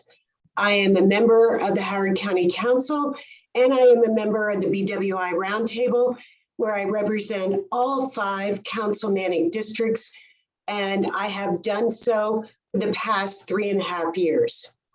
I've also heard from residents about the noise and environmental pollution from NextGen, which I call the superhighway in the sky. I know their pain because I too live under that highway where planes travel 24 hours a day, 7 days a week, right over our heads. Next Gen changed everything. Adults tell me they have to take sleep aids to get a night's sleep. Families complain that their babies and children wake up in the middle of the night. One resident has even put together a study that shows a decline in test scores at a school directly under the highway since Next Gen started. And now we're looking at the growth of BWI. Imagine living with what I've just described every day and then reading that just this week, 3 new airlines are coming to BWI. $158 million has been given to BWI for cargo and baggage expansion, something you may not be aware of, but there's plans for a new runway. Paraphrasing a letter from Congress on this topic, profits for airlines, shipping companies, and other industry stakeholders put the burden of noise, health risks, and declining property values right on the backs of hardworking Americans. The MAA's mission mimics that of the FAA. Expand the airport and the number of planes flying in and out of the airport. We are not asking for no growth. We are asking for responsible growth for the tens of thousands of people who are living under this sky highway. Yes, the MAA has submitted testimony, and they said they're planning to disband the roundtable. Thank you very much, Councilwoman. Thank you for being here. And I personally do understand what you're saying. I've lived in 45 years in the same house right off of Aviation Boulevard, Dorsey Road. So I've seen the expansion of the airports. I know firsthand. Next, we have Joel Hurwitz providing testimony. Mr. Hurwitz. Good afternoon, Vice Chair, members of the committee. I'm Joel Hurwitz. I live in Howard County. I'll speak to you about the need for amendments regarding the nomination and appointment process.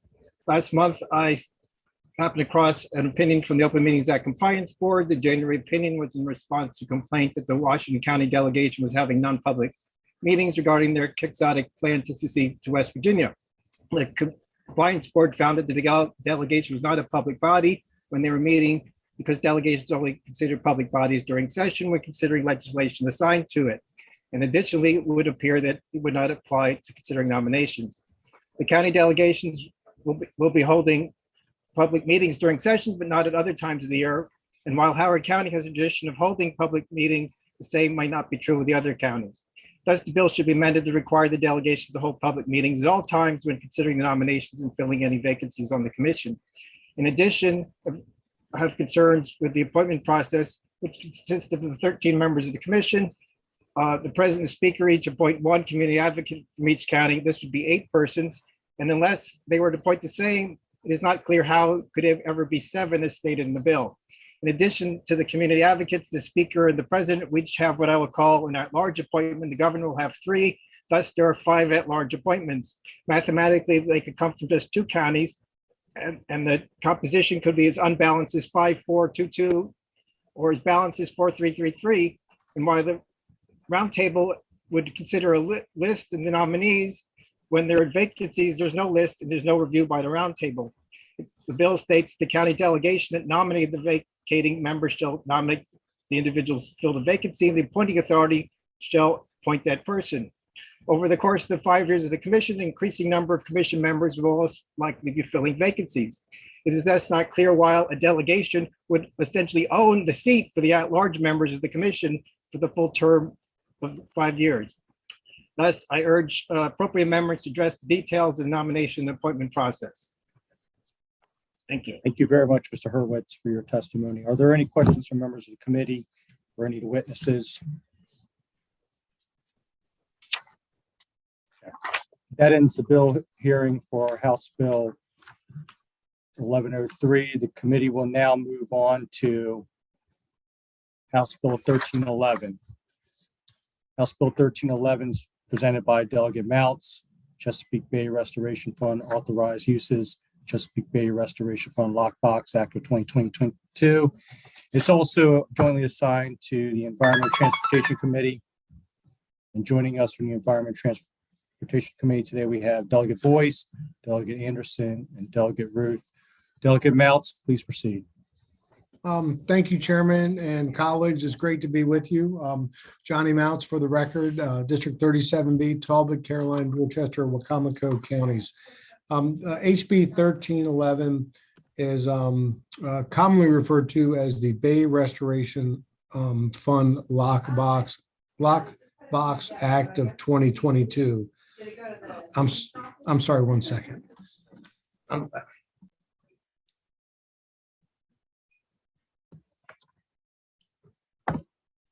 Okay, well, I Delegate apologize. Mounts. I'm sorry, we had a little background noise issue going on, had to close the door. Very simply, colleagues, this legislation would undo something we actually put in place last year. It would limit funds from the Bay Restoration Fund from being used for the Clean Commerce account. It would create a new fund that would replicate the Clean Water Commerce account, so that that fund would still exist. Nutrient trading projects and different sorts of environmental initiatives could still operate. However, the funding for the Bay Restoration Fund would stay within the confines of the Bay Restoration Fund. That fund has been used in many ways. Primarily, it's since inception, it's focused on improving wastewater treatment facilities and septic facilities. Those are independent septic systems. There's a enormous amount of need in our portion of Maryland, in my district, and throughout the state, noticed by the sponsorship on the legislation. I realize this is controversial. However, it's a very important issue in our districts, and I'd encourage a favorable report, and I appreciate your attention and careful consideration of this proposal, as it has an enormous impact. Thank you. Thank you, Delegate Mouse, for presenting the bill. Are there any questions from members of the committee for the bill sponsor? Delegate Beitzel. Yeah, thank you, Mr. Chairman. Thank you, Delegate Mouse. This refers to your bill pertains to nutrient trading. And it's my understanding that this program would just be managed by the Chesapeake Bay, Restoration Fund by the Maryland Department of Environment. And so the trading in itself to occur, would that not be where if you had some facility or some other entity that had reduced nitrogen or phosphorus and other things, that they would be able to sell those credits to someone that needed them? And in most cases, the ones that would need it, and probably the only case that anybody would need it, is if they are already under a situation where they've already at or exceed their daily maximum loading rates for discharges from a facility. And so it appeared to me that the actual reason for this is if you had a reduction, that you would sell your credit to someone, that then you would keep that credit for yourself. If you had a facility or had a need for it, it wouldn't go to the Chesapeake Bay Restoration Fund. Is that not the case? So you're asking me if there was an individual market. You're talking about an individual market. There's some scenarios out there for a nutrient. No, this is not. Excuse me. It's not an individual market. I understand the whole program. The way it works is that it is managed by the Maryland Department of Environment, and the only way there can be trading is if it's facilitated by the Maryland Department of Environment. We can't have an open market out there from where one facility and another facility would trade. It's managed by the department. Is that not the case? No, that's accurate. Absolutely. Yeah. So what your lockbox, what are you locking down? I guess that's the question. Oh, no. So what that does is it prevents funds from the Bay Restoration Fund going into the Clean Water Commerce account. That account was intended to be used for forward-thinking environmental practices to fund them, rather than shelve that concept, we simply preserved the Clean Water Commerce account and created a Clean Water Commerce Fund, which operates separately. So it could be funded, but it's just not going to be funded by the Bay Restoration Fund. So where would those funds come from? That's not the Bay not from the Bay Restoration. Okay. If this were to be enacted, not from the Bay Restoration Fund. Okay. All right. Thank you, Delegate. Thank you, Mr. The Chairman. Environment and Transportation Committee, Delegate Boyce. Thank you, Mr. Chair. Delegate Mounts, this was a bill from last year. I should know it because I think I defended it on the floor, but isn't it so that those funds are only allocated after the main priorities of the Bay Fund are satisfied? No, as it was passed last year, there was mandated expenditures. And it basically was the Tree Solutions Act now. Can you reference the bill from last year that you're essentially repealing? Yeah, I believe it's HB 991. Okay, okay. I'll look into it further. Thank you, Delegate. Mhm. Thank you, Delegate Boyce. Are there any other questions for the bill sponsor at this time? This afternoon, we have providing favorable testimony, John Hines with Easton Utilities. Sir Hines, 2 minutes, please. Good afternoon, Vice Chairman Chang and members of the Appropriations Committee. My name is John Hines, and I'm Electric Department Manager for Easton Utilities. I am here today to support a favorable report regarding House Bill 1311, sponsored by Delegate Mounts. Easton Utilities is owned by the town of Easton in Talbot County and provides essential utility services in our community. The proposed legislation addresses the use of the Chesapeake Bay Restoration Fund, which provides vital resources for the design, construction, and operation of wastewater treatment facilities in the great state of Maryland. The Bay Restoration Fund was initially created in 2004 to achieve enhanced nutrient removal level treatment of wastewater generated in Maryland, thus improving water quality of the Chesapeake Bay and its tributaries. The town of Easton and Easton Utilities was one of the first municipalities in Maryland to participate in this program and commissioned a new enhanced nutrient removal treatment facility in 2007. The design and construction of this project was approximately $38 million in 2004. Nearly half of the required capital for this project was provided from the Bay Restoration Fund, with the balance owner financed using loans from the State Revolving Loan Fund. Realizing the tremendous environmental impacts that this facility could create, the town of Easton officials and ratepayers all agreed to effectively double wastewater treatment rates to build this project. To date, the enhanced nutrient removal upgrade remains the single most expensive capital project undertaken by the town of Easton. It would not have been made possible without the Bay Restoration Fund. Since commissioning in 2007, the Easton wastewater treatment plant has continually exceeded nitrogen and phosphorus levels, as indicated by Delegate Betzel. While most of the 67 major treatment facilities in Maryland have been upgraded to achieve enhanced nutrient removal through the Bay Restoration Fund, the job of this fund is far from complete. This legislation strengthens the design, construction, operation, and maintenance of wastewater treatment facilities across Maryland by ensuring those funds remain allocated for the purpose intended. The Chesapeake Bay and surrounding tributaries will remain clean for generations to come with a successful passage of HB 1311. I thank you, Appropriations Committee, and I look for your, if you could support Delegate Mounts in this. Okay. Thank you, Mr. Hines. Are there any questions from members of the committee for the witness? Seeing none, that ends the bill hearing for House Bill 1311.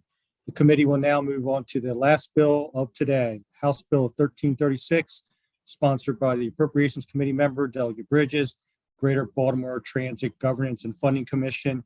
It's also jointly assigned to the Environment and Transportation Committee. And joining us from the Environment and Transportation Committee, we have Delegate Love, Delegate Clark, and Delegate Terraza. We thank them all for being here. Delegate Bridges.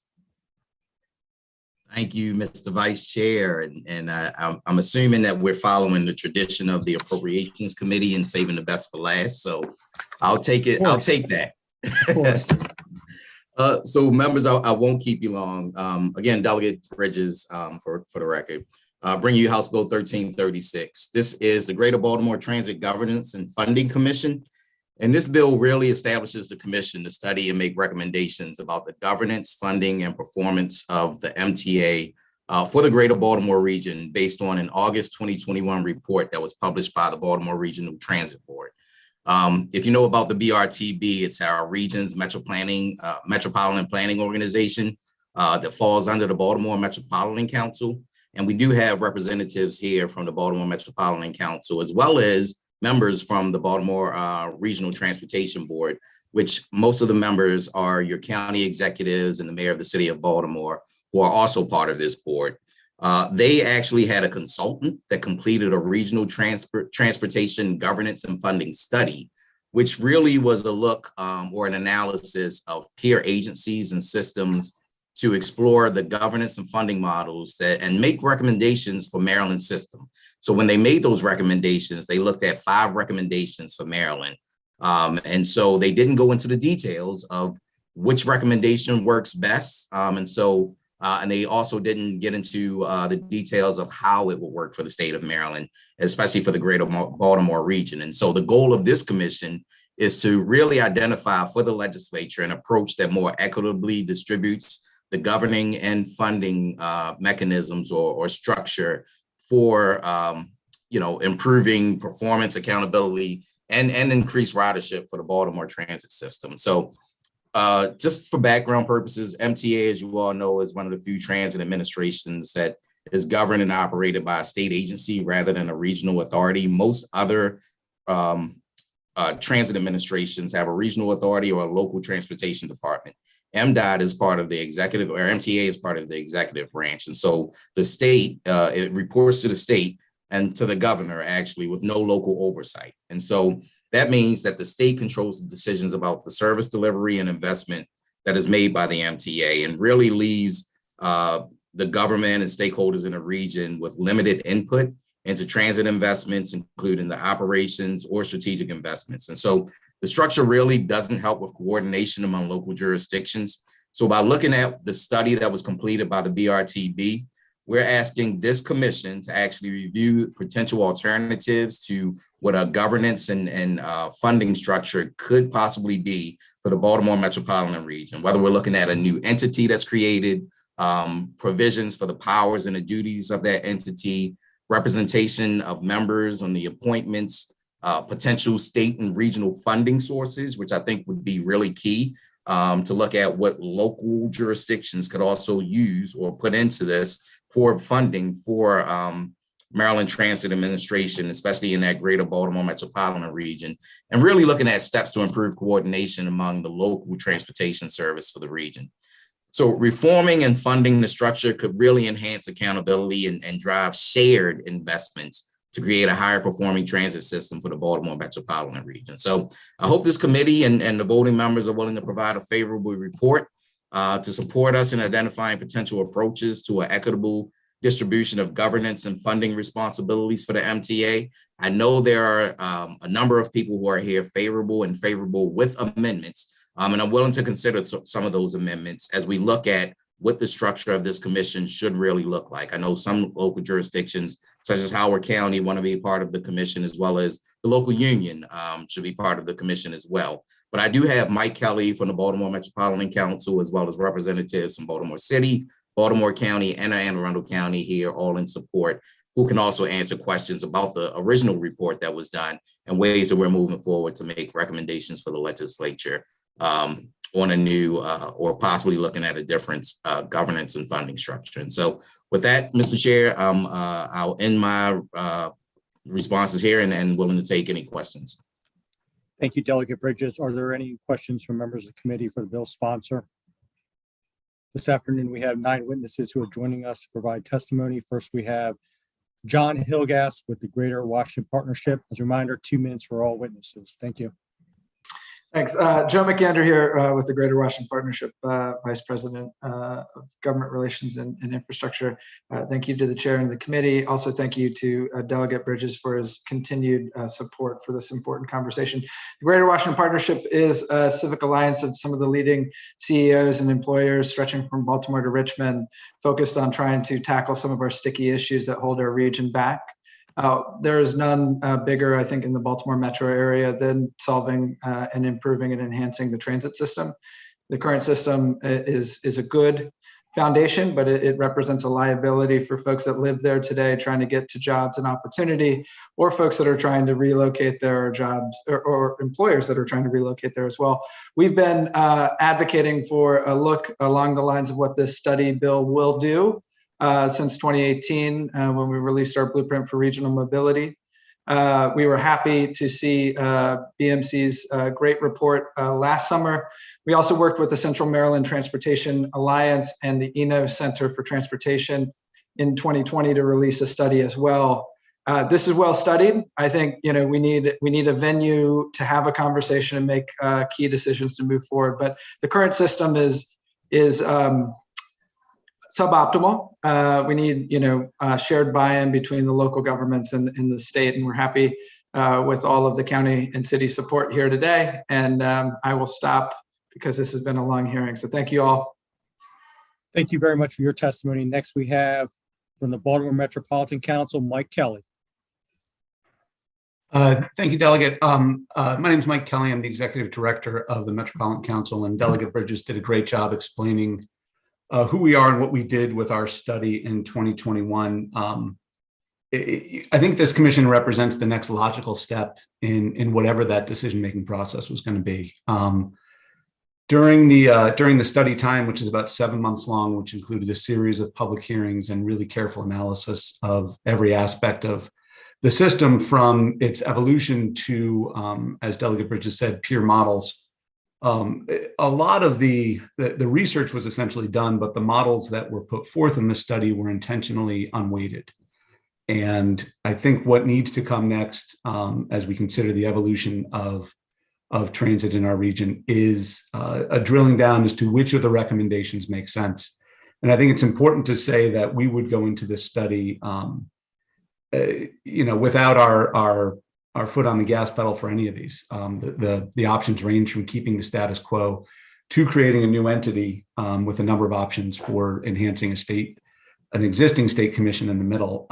But it's a critical issue for the region, and it's one that doesn't make sense on a lot of levels right now. And I think it would make sense moving forward for the next legislature and the next administration to start taking a look at ways that things can be improved. Thank you very much. Thank you very much. Next, we have Kay Alexander Wallace from the Baltimore College Town Network. Good afternoon, and thank you, Mr. Vice Chair and members of the Appropriations Committee. On behalf of the members of the Baltimore College Town Network, thank you for the opportunity to support House Bill 1336. The Baltimore College Town Network includes over 120,000 students across 13 institutions of higher education. And for more than 20 years, these students have said that one of the top challenges facing Baltimore is its transit system. Transportation is a key factor into whether a college student finds a city or region to be livable, either while they're in school or planning for their future. And this is something that our students do not find in Baltimore currently due to the transit system's reliability, accessibility, or in any way meeting their academic, economic, or social needs. Quite frankly, the region loses talent to cities who have transit systems that connect and work. And we at the Baltimore College Town Network have been partners in the region's transit system for 2 decades. Universities came together to create the Baltimore College Town Shuttle because the city, county, and surrounding region did not have options that directly connected universities to one another or to desirable destinations in a reliable way. By developing this commission with state, local, university, and transit advocate representatives, we will make progress towards real solutions for our students. We believe this bill will convene key stakeholders to study and determine the best way forward for Baltimore's transit future and provide a pathway to retain the next generation of talent for the city of Baltimore, the region of Baltimore, and the state of Maryland. We respectfully ask for the committee's favorable report on House Bill 1336. Thank you. Thank you. Next, we'll hear from Elizabeth Sachs, Baltimore County Government. Thank you very much. Good afternoon, Chairman McIntosh, Vice Chair Chang, and members of the committee. My name is Elizabeth Sachs, and I'm the Director of Government Reform and Strategic Initiatives in Baltimore County, and I'm here on behalf of the County Executive in strong support of HB 1336. In the last 3 years, Baltimore County has made great strides in terms of our local transit. Until about 3 years ago, transportation and transit access was not really a county priority. And in the span of 3 years, we've built a transportation bureau. We've hired planners. We've hired operations managers. We've renamed our Department of Public Works, the Department of Public Works and Transportation. We've launched a free circulator in Towson called the Towson Loop, and we have a transit development plan, which looks at other communities where we might have circulator service. But if we realize anything, it's that transit is a regional issue. And this commission absolutely is the next step in trying to build a regional transit system for the Baltimore area. I was honored to serve on the Central Maryland Regional Transit Planning Commission, where I learned a lot. I think several of us testifying today were part of that process, and it became clear that we have to have infrastructure to talk about the needs of our regional transit system in the Baltimore area. This legislation would also, as has been said, continue the great work already done by the study that the Regional Transit Board put forth, and Baltimore County urges a favorable report for HB 1336. Thank you. Thank you very much, Ms. Sachs. Next, we'll hear from Theo Nogang, Department of Transportation.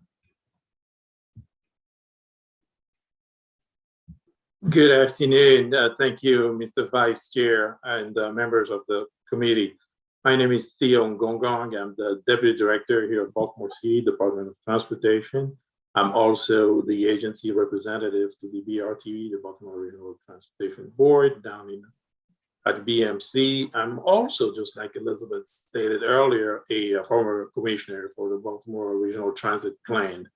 On behalf of the administration, I'm here this evening to offer a strong support to House Bill 1336.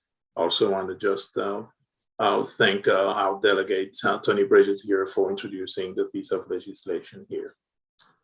Mainly, there are three reasons why Baltimore City believes that this commission would really do a great job in terms of regional transportation in this Baltimore region. The first reason is, of course, and it's been stated earlier, that this bill 1336 is a natural next logical steps to what BMC has commissioned and published last year as the study in the same regard. So clearly, the study led to a series of models, and this commission hopefully will take us to that next level. It was also stated earlier by Mike Kelly. So that's the number one reason. Number two, clearly, in order for us to improve transportation, both at the local and regional level, part of what we need is a baseline. It's a baseline of assessing how the current system and the structure works, and also making sure that we compare it to transit